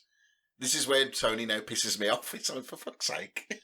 So that's why. Which 95? Exactly. Yeah, you don't know which 5 aren't working, but like that's why I would get it, and just so I can now give my son my plus. My pro, and then he can have that, and then I can just have that, and as long as I can play all my PS4 games, I'll be quite happy with that. So. And what are our thoughts on disc versus digital? The disc version, definitely. I'm not sure. I'm not sure. I'm leaning towards digital because most of the, like I said, the only disc versions of games I've got Call of Duty, FIFA. They're the only, and GTA when I played GTA, but and Destiny. Outside of that, everything else I've got is digital. Sorry, I'd rewind. FIFA isn't. Even my FIFA's not disc version anymore. That's digital. So I have maybe 5 games that I used to play a lot, or I've played a lot, and they're the digital, and they're disc. But if I've only got 5 and everything else is digital because it then goes on sale, I'm leaning towards digital. But I am very conscious on the fact that the and the digital version also is a 2 terabyte hard drive. Whereas the disc version is 850 gig or something. The disc one. They're both exactly the same specs apart from the disc drive. There is no difference in storage. Are you sure? The storage is the same. Yeah, I am. But what you're looking up on that one, I'll answer that. I want to get the disc one only because of. Yeah, I'm with James. Most of my games are digital, I have to say, but I've got so many bargains with like just disc, and I think you have to only buy 3 disc games. It's already paid for that drive. That's the way I'm seeing it. So then after that, if I get the 4th, then I've made. I've seen prices of £70. Well, which is fine. I don't think that they should have gone up years ago, personally, but. I don't have a problem with the price going up in that sense because you never pay that price anyway. You can still get, go to CD Keys and buy, cheap PSN credit or Xbox credit or whatever. And when I buy digital, I never pay the full price, never. So, and you can still do that now. So, it's like I've seen some prices at £70, and yeah, it is ridiculous. But think about Assassin's Creed and just buy the standard edition. No bells and whistles, standard edition. You could get 100 hours out of that game. Easy. And good content of 100 hours, and you're paying like 50 quid at that point. Is it? An increase in 15 pounds? Yeah, 10. The bit where I get a bit annoyed with is the microtransactions and all the other bits, which, that's the bit what pisses me off. But the base game price, I've got no argument with it going up, really. Personally. I think the other thing is I suspect that the PlayStation will have external storage make it easier. But Microsoft, you have to buy a specific Microsoft external drive. You will with the PS5. I was going to say, Sony don't do that, do they? Is that what they're doing for this one? Proprietary memory? No, they've never done that. But because of the storage, what you're getting there is on the PS5, which you're going to get, is that one you can actually have PS5 games. You can, if you have external storage, PS4 games won't take advantage of the new storage. You have to use it on the old storage. That kind of thing. Excellent. And also, at the moment, there is no new storage fast enough. Apparently, this is what people are saying on Sony. I don't know at the moment because Sony have not really come out with an actual. At least Microsoft. This is another thing with Microsoft. They're git, but at least they're talking. With Sony, don't say a fucking word. That's what drives me mad about Sony. So, with Sony, there will be external drives which will be compatible with the PS5 games, but at the moment there isn't. Apparently, there isn't anything fast enough. And if it is, it's going to be, I don't know, hundreds of pounds. Price of a new console, basically.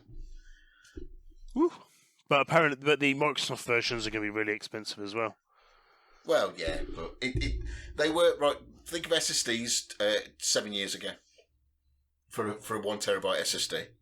They were very expensive. They weren't £100 then. So it's just one of those things. Just got to wait. And also, you can play a game on digital because it's in your library. You just re-download it again. Apart from you Call of Duty people who have 2,000 petabytes of data for some God knows. I'm not going to lie. I turned on my PlayStation today. There's another 20 gig update for that game.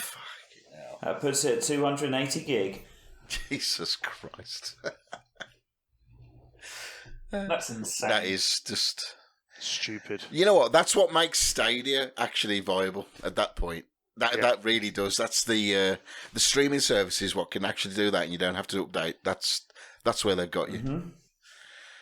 But then they will butt fuck you. Yeah.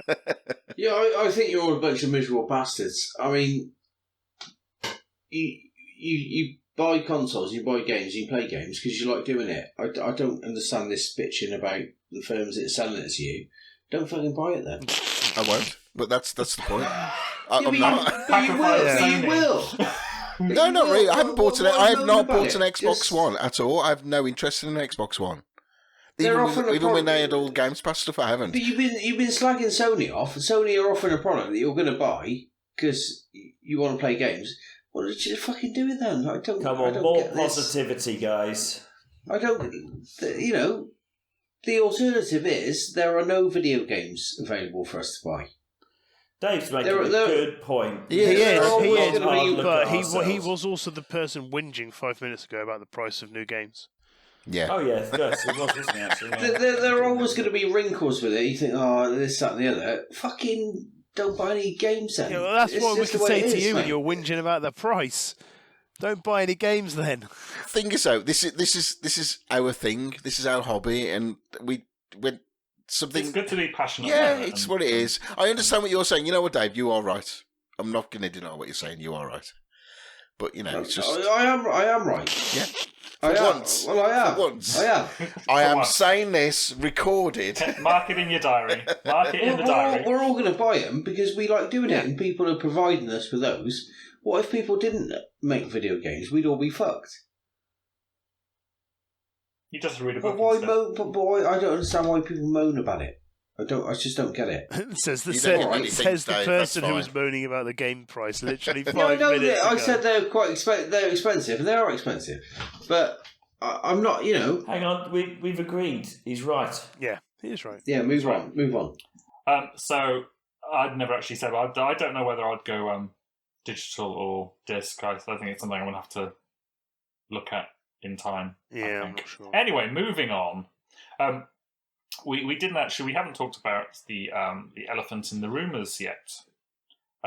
Somebody was spotted, or somebody's profile, shall we say, was spotted playing Fall Guys. Defence, please, sir. But by the way, New Games with James has ended. We are now moving on. Oh yeah, New Games with James. Are we still in that? We are now moving on from New Games we've with moved on. James to Cheating Bastard. Cheating bastard, cheating bastard. Cheating bastard. Yeah, he's stepping away from this. He wants nothing to do Cheating with bastard, cheating bastard. Cheating bastard. It's the cheating bastard The Cheating section. Bastard Brilliant. section. Hey, talking of cheating bastards, did you know that Donald Trump has paid no income tax for 15 That years? does not surprise They've me. just released it. Deflection. Stop trying to distract. Is that Stop trying to the distract. best Deflection. argument you've For got. a much more heinous crime. What is the crime then, guys? You're a Who cheating is it? bastard. Your profile was spotted playing Fall Guys. By who? Quite a I few can't people. remember I who definitely spotted spotted it. it. That's not I- very it was strong. probably- I it was probably definitely Joe. saw It was you probably playing Joe. Fall Guys. Right, are you just saying evidence or... Well, Right, if you want to go down that route, I'm now looking on our Facebook page, so you carry on. all we need to do, take your... Can take your I camera. interject at this Yes, point? you can. Can I just want to speed this section up because We know how it's gonna. We know how it's gonna play out. We can save ourselves some time here, right? I'll explain to you what happened. Rich played that game, played that game, paid his daughter off to say, "Oh fuck, I've been caught out. It's 20 quid, love. Go and get yourself a pizza. What's your local pizzeria? Fat Tony's or something like that? Is it Rich? I don't know." You sound like a guy who's done exactly the same kind of play a number of times. I've just had a Fat Tony's open up next to me. That's why I said Fat I believe it was Joe. Now it depends. Tread carefully. Now it's Joe Middleton who outed you out right here, mate. And I'm looking at the post right now. And you had the nerve.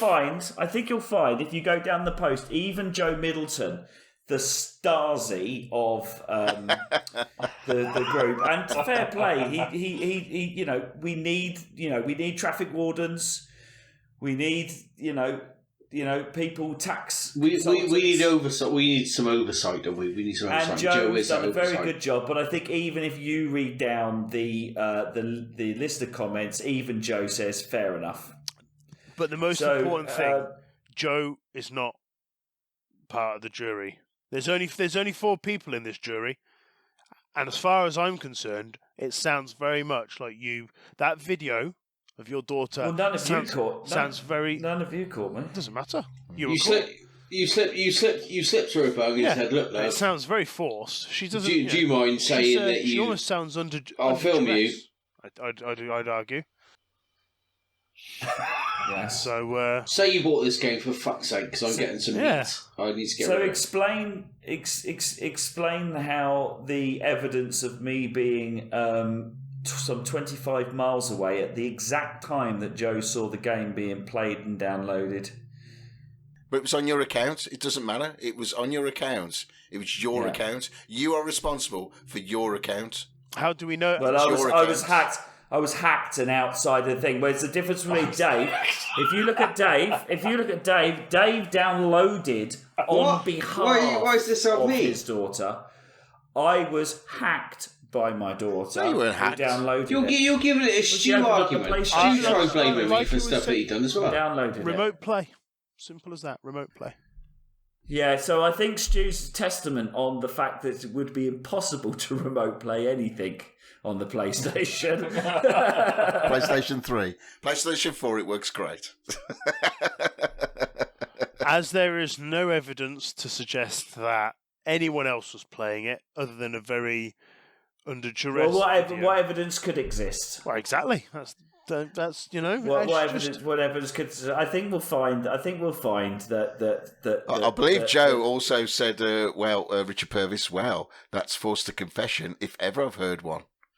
I mean, I'm looking at the post right now. I mean, take it like a man. You can't go down there. Yes, my daughter downloaded Fall Guys and played it quite a bit. Jacko saying shame, and posted a nice little GIF. Cheating bastard. Circumstantial. Jacko doesn't. Cheating bastard is a great jingle. Let's speed this up by saying that there are now. Stu, you're in this because you cheated. I didn't. But I allegedly whatever. cheated. Rich is in it. Is James? Is it James and Duane that are clean now? Or... Duane, you and I are squeaky clean. We are going to the end, my brother. The other 3. It's between these two to get in the £60 game. So 60% of us have cheated. Yep. Potentially cheated. Although we could all. I would. 60% of us have been done up like kippers. Yeah. Yeah, I like that actually, Rich. I like that. But you're saying that just because you've been outed? Well, now I see the wrongs. Oh right, okay. Now you're on the other side. What I will confess to is that absolutely, I was wrong to point fingers at Dave and Stu because you're now in the same boat as the cheating bastard. Right, the apology accepted. Let's move on. I like the Nelson Mandela of the era shame. I feel like that. I feel that James and Duane are the kids at school that never did anything wrong. Yep. that were I don't quite see the problem boring. with that. Us three are the cool kids that broke some rules. Right, we're going back to And- proper schoolboy. Oh, we're not cool. And- Okay. You know, we were quite cool as a result of that. Well, Anyway, anyway, moving on. That's how I look at it. Don't worry, the jingle will be used. Anyway, Excellent. moving on. Okay. Time now for Dave is challenged.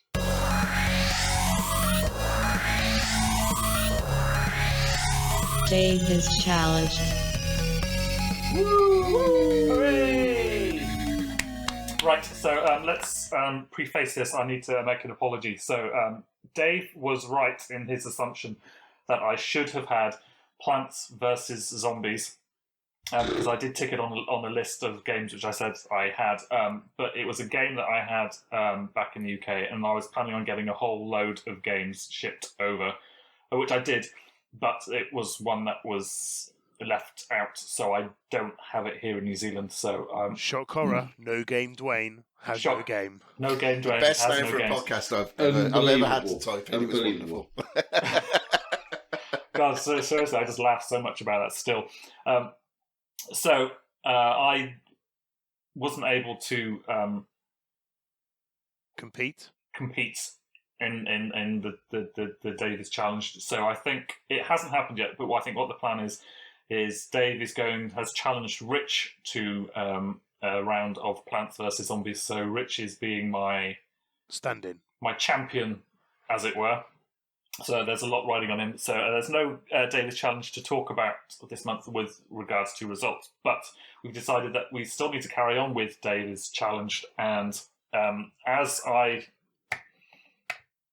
let him down so badly last month, I feel that I should offer a challenge of a game that I know we both have. And I'm going to hate myself. Dave's going to hate me.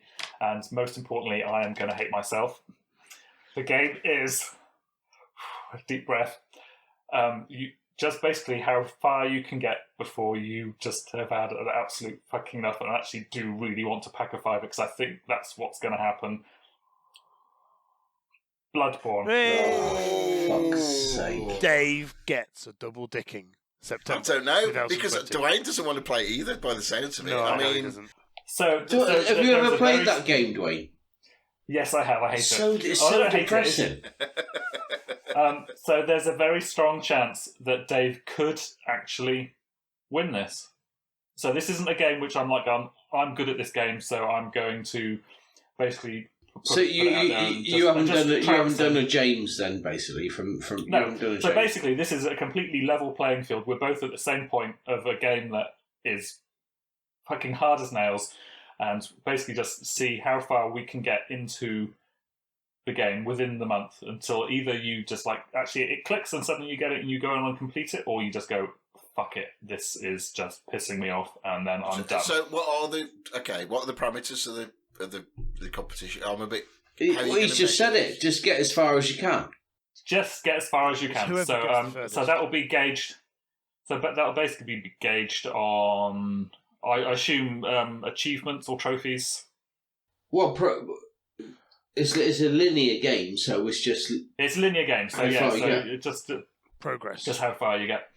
Well, we got a few people in the community who love those kind of Souls games, so they can tell you I how will say I do not want anybody helping either of us, so there's no inviting people in to help you out to get you to progress. So we're both on that. More no walkthroughs. And Packer.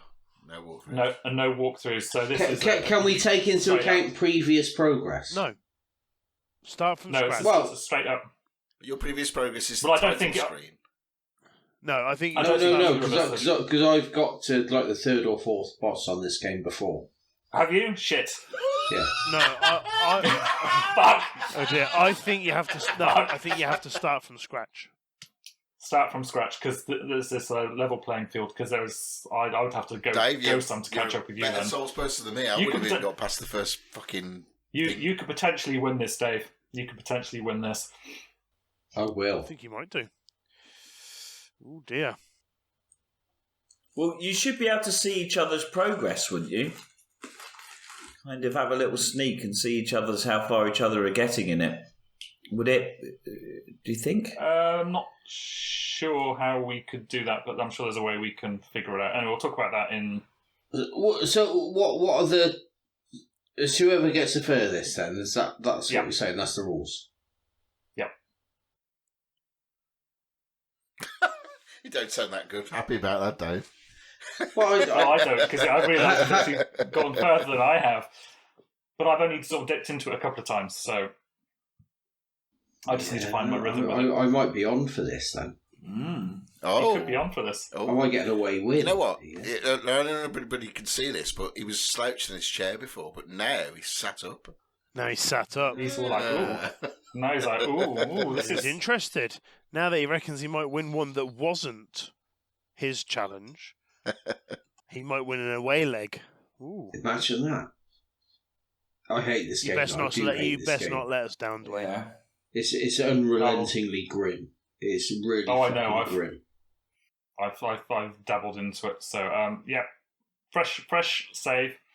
There's no light and shade in this game. It's just horrible. It's just dark shade. Cool. Okay then, that's David's challenge. You actually have the game, Duane. Just to double check. Yeah, just double check. You have chosen the game for yourself that you actually have. It's not. It's not in Swindon somewhere. You have it now. You're not going to pawn it. You're not going to pawn it tomorrow or anything like that. No.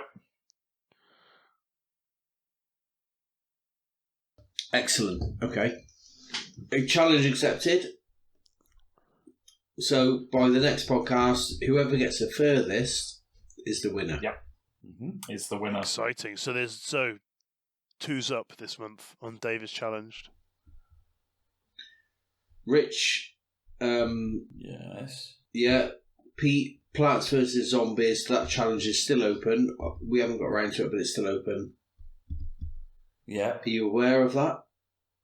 He was out of the room. You don't look as though you are. Yeah. Oh, yeah. You are? Okay, brilliant. Yeah, I am now aware of it, yes. Yeah, Dave is now challenging you. It's a whole challenge. It's a double header. It's a double header. Are you challenging me? On Plants vs Zombies, yeah. On Plants vs Zombies. How does that actually work, though? Well, we missed it last month, so we're going to do it this month. Yeah, hang on. We didn't know the rules. I have Plants vs Zombies on PC. Excellent. That's another spanner in the works. Fucking hell. It's going to be me, though, or James. Then. Yeah, I've got it on PS4. But we never decided on exactly how we were running it. Okay, Dave, right, make a decision now. We are running a very professional, tight ship Dave, here. your decision, me or James? Who are you going to challenge? Well, let me think about that for a minute. No, you do it now. Go. Flip a coin. Flip a coin's the only fair way. Me or James? Flip a coin. Me or James? So am I going to challenge James, who's probably been playing that game anyway because he wanted to win it even though he hadn't been challenged on it? Do you know what? I'm not a pro. Who's not switched that game on yet? I don't know. I've got quite a few credits in that game. Just not spent them yet. Shoot, I'll challenge you. Heads, James. It's Stuart. Nah, it's he's obvious. to challenge It's absolutely obvious. That's fine. Oh, Go on. No offence, Stu. No offence, Stu. Do him, Stu. So we're doing PvE or Go on, PvP? Stu. What we're doing? Again, PvP. PvP. Okay. Yeah, well, PvE, I could join in, couldn't I? Well, You're we just could doing a score chase. I thought you might be doing, or 80% of us have got this game. right? Quick math. No, technically, 100% have got this game. Just Sorry, 100% of us have got this game. 80% of us have got this game available to play. so the problem is 100% of us have the game, but 100% of the games are in the UK. Yes. That's true. And only 80% of the people are in the UK. Yes, exactly. Okay, so Right. it's a double header. Dave is challenged. Bloodborne versus Duane. Who gets furthest? Plants vs Zombies God. versus Stu. What have I done? I don't know. We'll see what happens. Excellent. we'll stream that one as Okay. well. Yeah. Okay. Cool. Yeah. Okay. So, time for community questions. Oh yeah, it's Dwayne's question time. All right, so I'm just going to start off by saying quickly, we're kind of running at an hour 45 now, so we've just had a quick chat, going to do a question special, but we've got one question which we want to talk about, because we've had an email MP3 come through from somebody, and he's asked some interesting things, so we want to talk about those. But before we get into that, I've devised another little thing. What I really wanted to do was create for my fellow hosts and the community this time, because I think it's quite good to kind of get you guys involved. I wanted to create a cryptic crossword, a game-themed cryptic crossword. So I came up with quite a few cryptic crossword-style clues, which are all game-themed in some way or another. And could I put them into a crossword-style grid? Could I? Fuck, it's really, really hard. So what I'm going to do, I've decided I'm just going to... I don't know, it was really hard. I was trying to do it, and I couldn't get all the answers to fit together. I swear when they do... Because the problem is it's all gaming-related, so I had, I was limited with the words choices I had to play with. But when you do, an all crossword, you can use any fucking word you want. Fair enough. So what I'm going to do is I'm just going to post the clues as they are.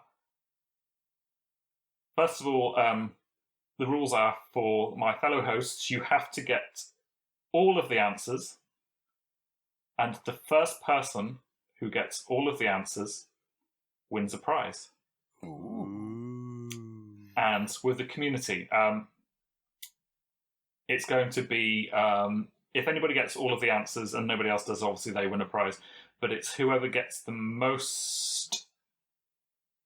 They don't have to get all the answers, but whoever gets the most answers correct wins a prize. And if we have a draw or more than 2 or 3, we will do a draw for that. Are you going to post it in Facebook?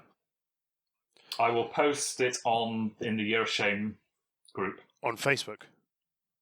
On Facebook, yes. Can I suggest that you then post it with comments turned off, and people have to send you the comments via IM? Yes. No comments on the thing, and send your answers to me. Fantastic. I will. Why don't you just get the? Why doesn't everyone just send you the first one? The first correct set, is it? Well, it's for whoever gets. For you guys, for the 4 of you, you have to get all of them to win the prize. So that means if none of you win the prize, if none of you get the prize, then the community potentially get a double prize. There are 2 prizes up for grabs here. Can I just say? Okay, I'll take the A-wing. I ain't taking my fucking A-wing. Come on. I thought that was. I'll have the BB-8. I thought that was the whole point of putting them on show. I thought this is a big build-up. It's not a fucking raffle. Christ's sake. Anyway, I'll clarify the rules in the Facebook post. But anyway, so we had a question. We had a question emailed to us from Matt. So I think what we'll do now is we will play that for you now. Hey, Year of Shame, Year 8. It's Matthew Moore here. Big thanks to Mr. Packer, Mr. Pearson, Mr. Whitehouse, Mr. Purvis, and Mr. Yarwood. I'd like to big thank you for putting your time aside to find time to put the show together for the 8th year now. I have to say it's been great catching up with you guys, and I would like to know where you guys are feeling about your future as sort of pals and podcasters. Maybe I'm not suggesting that you just hijack this feed and try and turn it into something for your own doings, because we've seen how that goes. But no, just generally from the platform of podcasting, have you enjoyed it?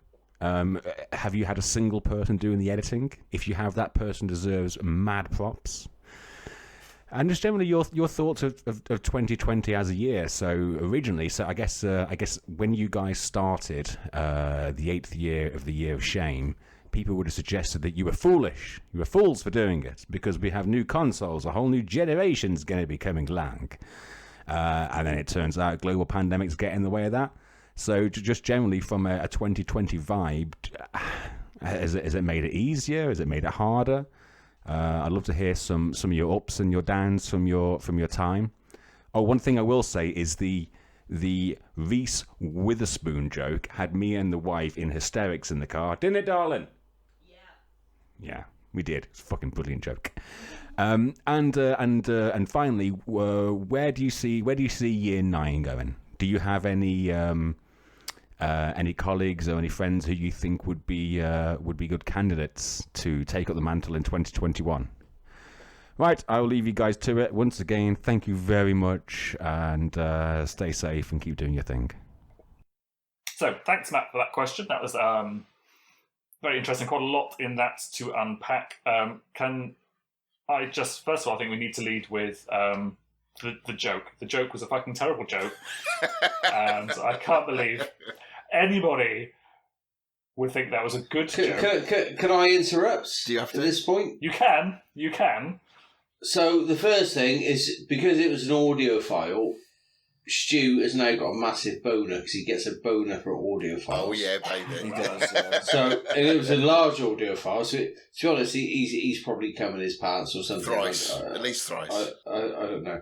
And he's wiping it in whatever curtains his missus has made this week. Secondly, the Reese Witherspoon joke, I'm glad there's finally some appreciation for it because it's fucking awesome. So thank you. I'm afraid you're talking about the Moors here with the, their level of comedy. I've always been not the high watermark, having listened to 15 years of that's the podcast. brutal. Only joking, Matthew. Oh, we love you, Matt. We love you, Matt. Thank you for sending that audio file. That was really cool. Thank you, Matt, for fully appreciating the Witherspoon joke for what it was, which was a fucking awesome joke. Kissing Dave's claggy arsehole. Oh, thank you, mate. Thank you. Very I'm gonna claggy. vomit. So, getting on to his question. So, I think something simple to start with. Have we all enjoyed doing this? Is this something we've actually kind of garnered some kind of level of fun and enjoyment from? For me, yes. I think it's been good, kind of getting onto some of those games and actually getting an opportunity to play them that I've kind of let fall by the wayside in pursuit of Destiny. Sadly, Rich. Don't mention Destiny. Mythoclass. Yes. We still need to do that raid. Yes, we do. Yes, we still have to do the King's Fall raid. Yeah. We need to do that. Yeah, I'm so for yeah, I agree. I very much enjoyed the raids. Is he quiet for anybody else, or is it just me? Yes. Yes, Sorry. he's quite. Really quiet. I am loud now. Sorry about that. Sorry. Now you're back to That would normal. be fine. So what I was just saying there is that I've really enjoyed it up to this point. We've still got 3 months to go, so let's see how it is. Point. Why up to this It point? could go downhill. What happened? Yeah. Because just because we've got Christmas coming up, isn't it? And that's usually a time to sit down and get all new shiny games and go for that. So it might be a difficult few weeks towards the end. But we're so close now. It's actually Sure, not. I don't think I'll probably do it. No, I loved it. I won't do it. Will I do it again? No. But I have enjoyed the clarity. You were going through your list of games. I think you need another year. I do. What I do need another year. I hope I keep the. I was going to say habit, but I hope I keep some kind of sentiment to at least mix in the multiplayer and the enjoyment. So yeah, no, groovy so far. David? Sorry. What was the question? Enjoyed it. Sorry. Have you enjoyed it? Have you enjoyed it? Have I enjoyed it? God. Oh, yeah, 100%. Do you know where you are, Dave? Just sat Still here stuck in that looking. container you were talking about earlier on. Just sat here, and I've got 5 boxes on my screen, and 4 of the boxes are people I just really like. And the other one is James. Hey, I knew that was James. No, I'm not sure what that's got to do with the question, but of course I've enjoyed it. It's been a fantastic thing, regardless of the not playing the games or not playing games or finishing games, whatever. The game thing. Remove that for a moment. Just pack a 5 that. Spending time with guys that, pack a 5 that bit. Spending time with guys that I really like once a month. Awesome. So yeah, I loved it. Absolutely loved it. Yeah. Stu. I've loved every second of it. I was the first one to nominate. God, I can't speak. Nominate. Thank you. That'll do. Nominate. Fucking hell, you can't even say To be honest, he's tearing up. This is not a BAFTA bloody nomination speech, mate. No, so I've enjoyed every second of it. I didn't think it would go as well as it has. I've got to say, I thought it was just might have been a bit awkward or whatever. But no, it's every single episode we've done, I've loved, absolutely loved it. So that's it. Very happy so far. How the way it's going. Fab. James. Yeah, right. Same sentiment as everyone else. Yeah, it's been really good fun. Really look forward to doing these podcasts every month. You're all a very nice bunch of people, and we've had great fun. I think it's been excellent. To some extent, I probably wish I'd played a few more games than I had, but the fact that I've played some is, better than nothing. And more importantly, I think refinding the fact that I do enjoy those solo, immersive games is good. The fact that you completed Horizon Zero Dawn was a miracle. And Thanks very much. That's you could just. I think that's your crowning achievement for this year. The fact you've managed to finish one massive ass solo. Well, and the fact game. that it's probably behind Destiny. It's probably my second most favourite game. He did The Last of Us. Don't take that away from him. I know. I did The Last of Us.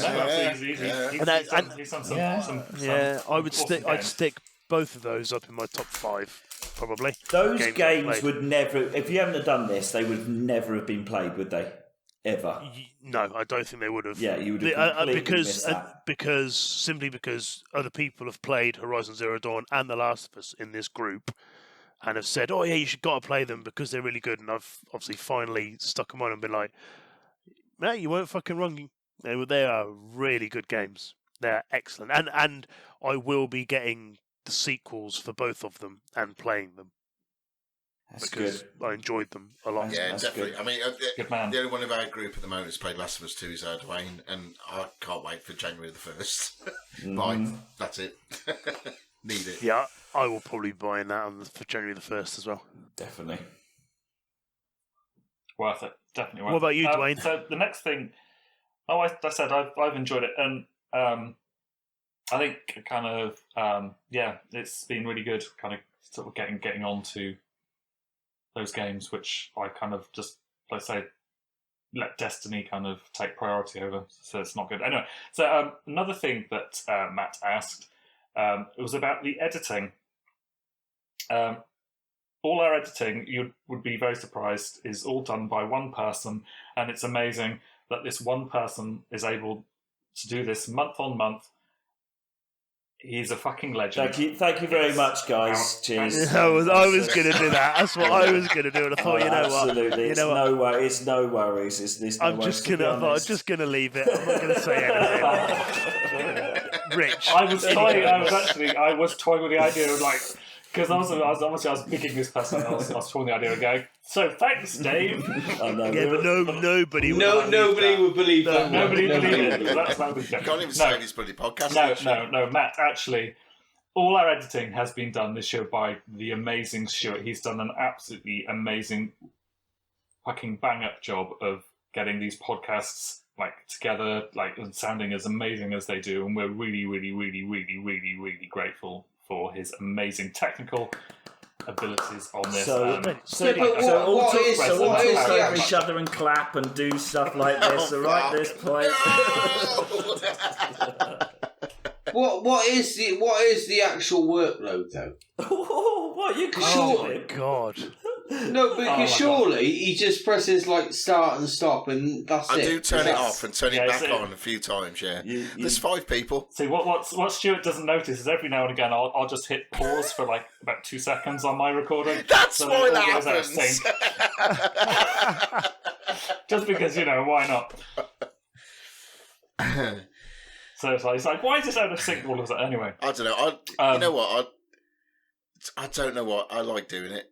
I shouldn't, because it is such a fucking time sink. There's 5 people, and we have jingles and we have bits and we edits and all that kind of stuff, and it takes so much time. But I love it. I just like doing it, so I'm quite happy to do it. So, and everybody else seems to be happy with it. So, or we can give it to Dave. What's your choice, me or Dave? Oh, good fuck no! I think Carry on, Stu. Carry on. That should be the final Davis challenge. Davis challenge. Kenny edits. Imagine it. Now, I've enjoyed doing it, so I'm quite happy to do it. It's one of those. It is quite a mindless task, though. You do have to do a lot of just. I wish I had the times it was just 2 of us, because it'd be so easy. Just it done. But just it's what it is. So I enjoy it. Thank you. Thank you. Well, no. We're all staying silent now, as if you're pretending to be Thank you. No. editing. Thank you. Thank you, Stu. No, thank you. No, thank you. No, thank you. So it's a shame MLGX isn't on this weekend, because I'd have thanked you in person. Oh, Yes. that would have been a great to do a live show.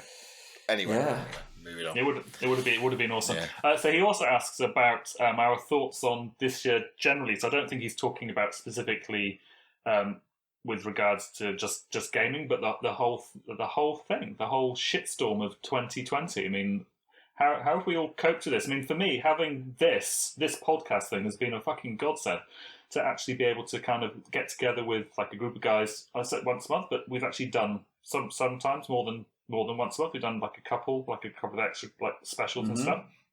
It's been for my mental health. I think it's been an absolute godsend having this as like a thing that I can do. I mean, the pandemic's happened. We had lockdown. It allowed me to play more games than I probably would have done in the year normally on just like weekends and days off and stuff. But so from that point of view, yes, it has made it easier. But I think this podcast, doing this with you guys, has just been amazing. It just really, really has helped. What are your thoughts on this? I'm kind of rambling a bit. No, completely. I agree. I mean, I love getting together with everybody, so it's all good. I mean, I do play online with Destiny people. Oh, no, not Destiny, Division. Yes, I'm back on that again. So I got that online thing, but no, I've enjoyed every second of it. So. If the question is what 2020 as in general has been an absolute shitstorm, but what is amazing is how quickly we adapt to it. It's like 9 months into. I mean, we were talking about doing the live show MLGX only in June. And now it's not here and it's gone. So I mean, you just kind of it's that's the great thing about gaming, is that we are lucky enough to socialise with each other under the conditions of lockdown. So I think for gamers, 2020 has been we've all been so much more adaptable. I mean, so many people are struggling, right? Who don't have this hobby to fall back on. Yeah, the people. I just don't think we realise. I just don't think we realise how much of a hole in people's lives it has been. A lot, and as gamers, we're kind of like, well, oh my god, what do I do on a Friday night when I haven't got, can't do anything or go out for 6 hours? And you're like, well, I'll do the same as I would have done anyway. Stay in, play games, and that's perfect. So you think I'm sad now, but oh no. Yeah, so you mean you don't want me to leave the house? Exactly. Okay. Thank God for gaming. Yeah, I agree with that. I do think gamers have probably had it easier in the lockdown than a lot of people, for that simple reason that we don't necessarily go out and socialise as much as some other people. With regards to me, I think it's been. I've probably played. Have I played more? I don't really know if I have played more. I mean, the problem is because I've been working throughout the pandemic, so nothing work-wise, nothing's changed apart from my location. I've just been sat at home. Problem is, because of where I've been sat, I've been sat in the same place.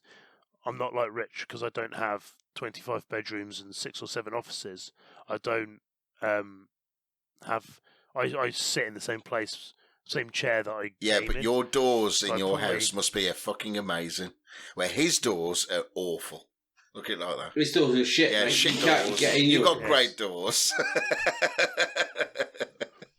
So yeah, I've been working throughout it, so it's not, other than my location change, it's not really changed. But what I did enjoy, although sometimes they obviously interrupted at the wrong times, was being able to spend more time at home with the kids. So being able to take a 15-minute break when I haven't got a meeting or I haven't got something to do, and just, spend time with the family. Not necessarily doing anything, but having them here has been nice. I'm glad the fuckers are back at school now, but it was good. Mm-hmm. So Yes. So that's 2020. Dave, A predictable In a shit nutshell. show. David, you got anything to weigh in with this? Well, similar to what the guys have said, to be honest. This year, in January, it was shaping up to be a pretty special year, really. So I was doing this podcast. We'd had a couple of things booked. So my wife's always wanted to go to New York. We were going to New York in about a week's time, actually 2 weeks' time. Can I just mention, right now I should be in Canada. Mm-hmm. That's Yeah. why I'm off for 2 weeks. I kept the annual leave because I thought, fuck it, I want the time off. But this point, we should be in Canada. Yeah. But that's obviously not happened because I'm here in New Zealand. Woo. Anyway, Yeah. sorry, Dave, carry on. Yeah, so we were going to be in New York in a couple of weeks' time. So it was going to be an amazing year. We've moved house. We've done stuff, all the rest of it. This year, I think, has gone not anything like anybody thought it would go. But you just got to roll with the punches, haven't you? Really, I suppose, and just do what whatever comes your way. You've got to deal with, which is what everybody's done. Yeah, fuck it. What can you do? Wait for 2021. Exactly. Well, we can buy Exactly. all the games. Exactly. 2021 when we got Trump as American president for a second term. Oh, yeah. Well, we haven't. I haven't. He's not our president, so. No, but it still affects what goes on worldwide, doesn't it? Mm-hmm. Let's not get into that. Let's not go into politics. No Let's politics. bail on that quick. He also I think alluded to new consoles. I think we kind of covered that earlier, so don't really want Who Trump did? to go over all ground. No, Matt. No, nothing more. But if Trump did play video games, he would be the very best gamer. And everybody would agree he is the best gamer in the world. Yeah. Anyway, Talking of that, the Spitting Image is coming back. Oh, yeah. Looking forward to Couple that. of slots. October the 2nd, so that's in a week's time. That is a good thing for 2020. If nothing else, before That should It's be something amazing. It's something we need and something that should never have gone away. So Matt also asked about year 9. So I'll hand this one over to Stuart because it's the time of year where we start kind of canvassing, grooming for Grooming. Grooming the boys. for the new Yeah, so for the new sacrificial lamb. So over to you, Stuart. yeah, so normally the tradition is just after MLGX, there would be then the invites to the community to say, who wants to be suckers and do this for a year. So, and this is what we're doing now. So we've had a couple of people email me or whatever, and that they're kind of interested in that, but they don't really know. So now this is going out to the community. What would you like to do it for next year? I've got to say though, it's going to be harder next year because with Game Pass, Don't put them off. No, I'm not putting them off, but the rules. I think the rules next year theoretically have to change because you've got Game Pass and you've got Stadia and you've got all the online services. You've got PS Now and we're lucky. We've come in just as that shit was kicking off, so we had our rules defined. But how is somebody's bought an Xbox Series S and they've got Game Pass for 2 years? How are they going to join in? Yeah, with our rule set, what we got at the moment. I mean, that's for them. That's for them to worry. No, you're right, and this is why I'm really excited about next year. I really hope people step up, and we've got. So there's a couple of people who are interested in that, but what's going to happen next year? And I'm all really for a refresh. Change the rules, mix it up a bit, see what's going to happen. I'm not intelligent enough to figure out how I'm going to deal with Game Pass because all I put in the rules was. Fuck it, you can't use it. It's just like no. They've got to be able to adapt. This competition has to adapt to the way the games industry is moving. Yeah, and I'm really interested to see how that's going to happen as well. So please, in the community, I'm glad that I'm not the one having to adapt. Right there. Me too. Yeah. Yes, I mean, agreed. I mean, I've got to admit, I think what Matt said as well in the questions, about the new consoles, and obviously Derek earlier on alluded to it. At the beginning of the year, I was like, "Fuck! I can't believe I'm doing it this year." And there's a new PlayStation 5 coming out. What the hell am I doing? And then the pandemic happened, and it went, "Oh, we made it a bit easier." Mm-hmm. And that kind of thing. I mean, it's a fucking horrible thing to happen. Mass Effect remaster been pushed back to 2021. Oh God! Did you see how happy I was over that? Yeah. Oh my God! Because I would have even played the Cheating Bastard theme tune constantly every time I was speaking in the background. If that was on, I would have been all over that. Anyway, well, I'm happy because. Oh, can we just you still, Stuart, have your gift? I think all of us still have something to play. We've managed to make it to 9 months in with all of us with something to play. I still have a Joker. I think you still technically have your gift. My gift is going to disappear in about 7 days. No, my gift was gone, wasn't it? I already alluded to my gift. Shu was playing no Joker this year. No, I'm playing my Joker. No, I'm playing my Joker on Division 2 DLC. You played Joker. Yeah. You played Joker, but you were like, "Oh, I'm not going to use a gift." But technically, in the rules, you still have it. Yeah, but I've got a stance, a bit not like Dave, who's got no principles. I've got a principle, and I've said no, I'm not going to do it, and I won't do it.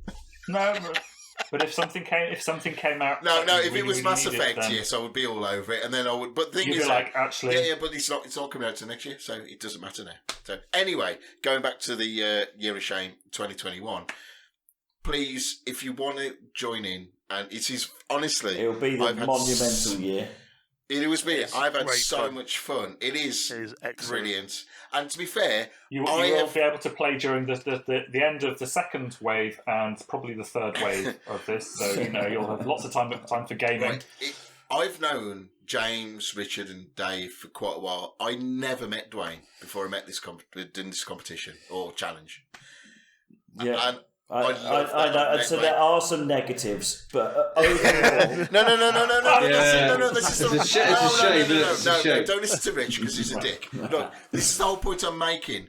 It's like it doesn't matter who you team up with. It's just like we've all got a common thing. We love games, and Duane's all right. He's got no games, but he's a bit of a dick at times. But he's all right. We quite like him, don't we? We do, yeah. We love Duane. So for 2021, please, if you've got a slight inkling, you want to join in, and just don't be scared. Don't be. Well, that's the thing. I think I gamed with possibly Stuart and James on Destiny at some point, just for doing random stuff with the MLG crew. But there weren't people say I knew, just kind of voices. I think I remember Stuart's dulcet, brummy tones at some point when I was playing with Vicky, and I was like, oh yeah, okay, he seems pretty good. But I came in. What do I turn on a bit? But let's go legging up some tunnels.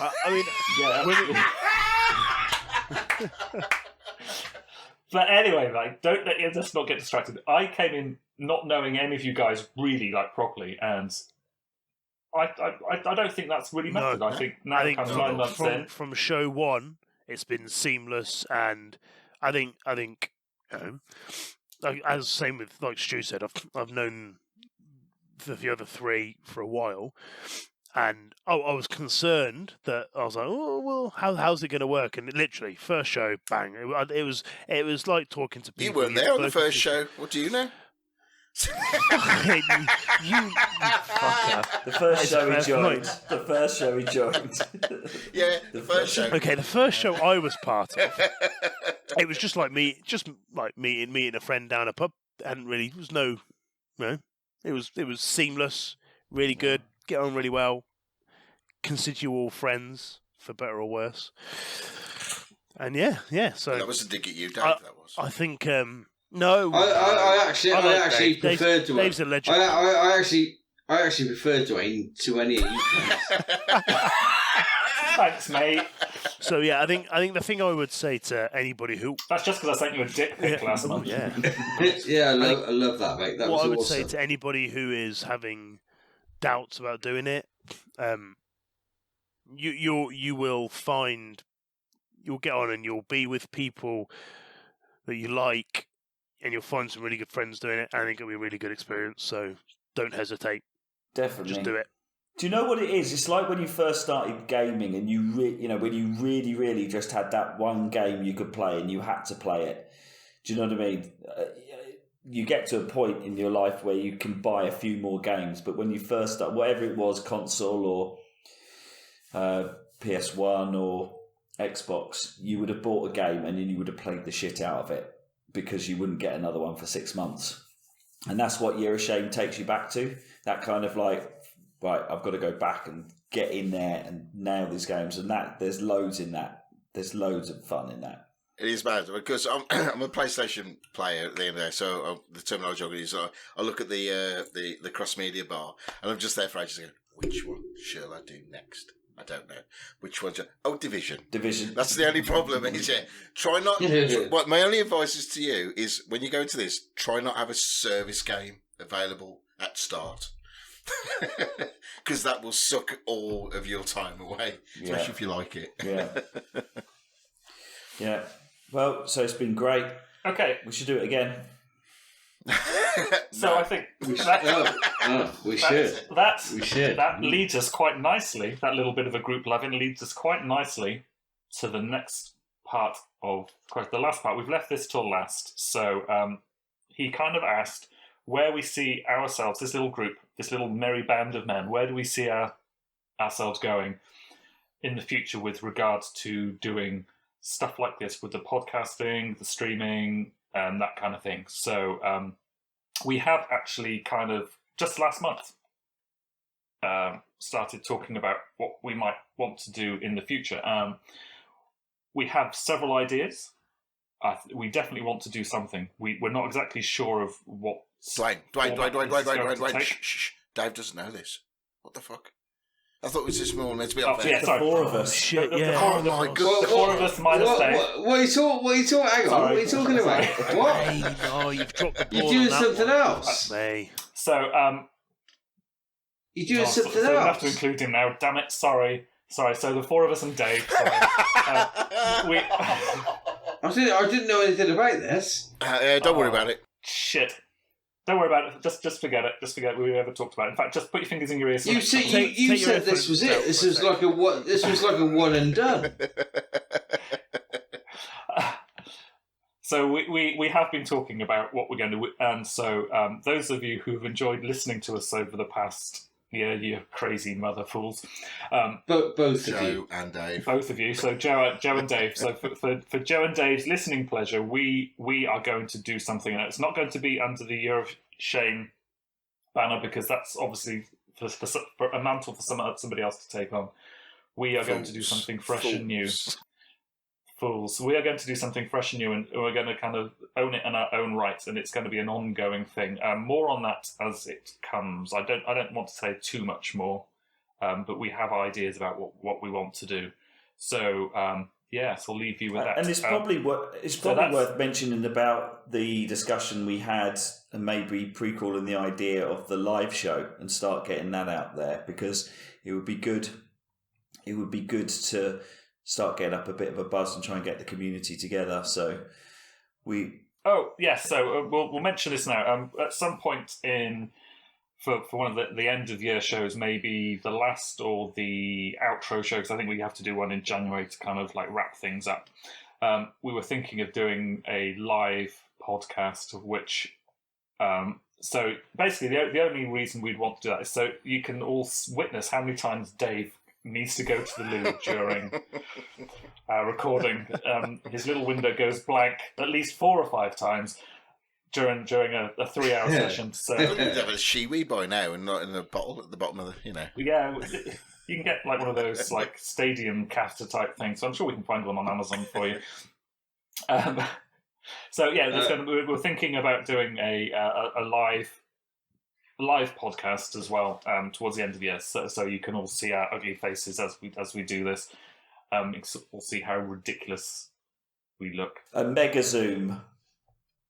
A mega zoom. Yeah, so with at least 7 people.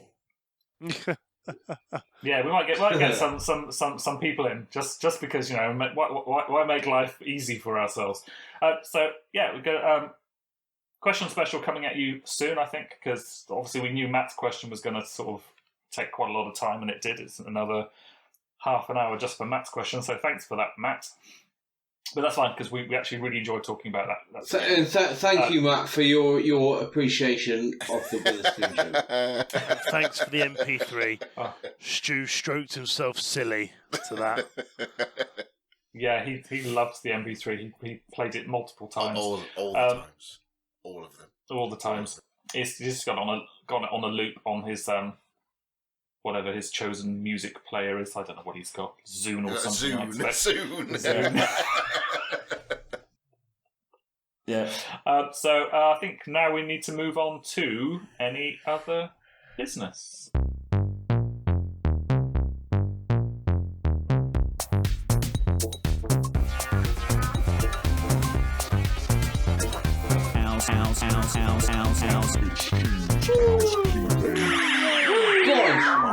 The only points of the whole show, what naturally nobody listens to because they can't be asked because they turn off way before that. But if you need us, we're on Facebook, as you know. We got a YouTube channel which is fairly active. It's semi-active. You get to see the episode of PT Demo where I shit my pants, literally, and it's all on there. And where I get to spank Dave 12-0 at in the Dick Challenge. What was it? What was it, Dave? What did we do? Trackstar? Whatever it's called. Trackmania Turbo. Trackstar. Did you actually win know what it was called? Races at all, Dave? No, but I came second. He came within 30 seconds. I always come second. And as I said, ask my wife. An inch or a mile, and winning is winning. Right, but that is a nice little segue because the whole Davies Challenge debacle is all on there. So the two what we're going to be doing in October will be on there as well.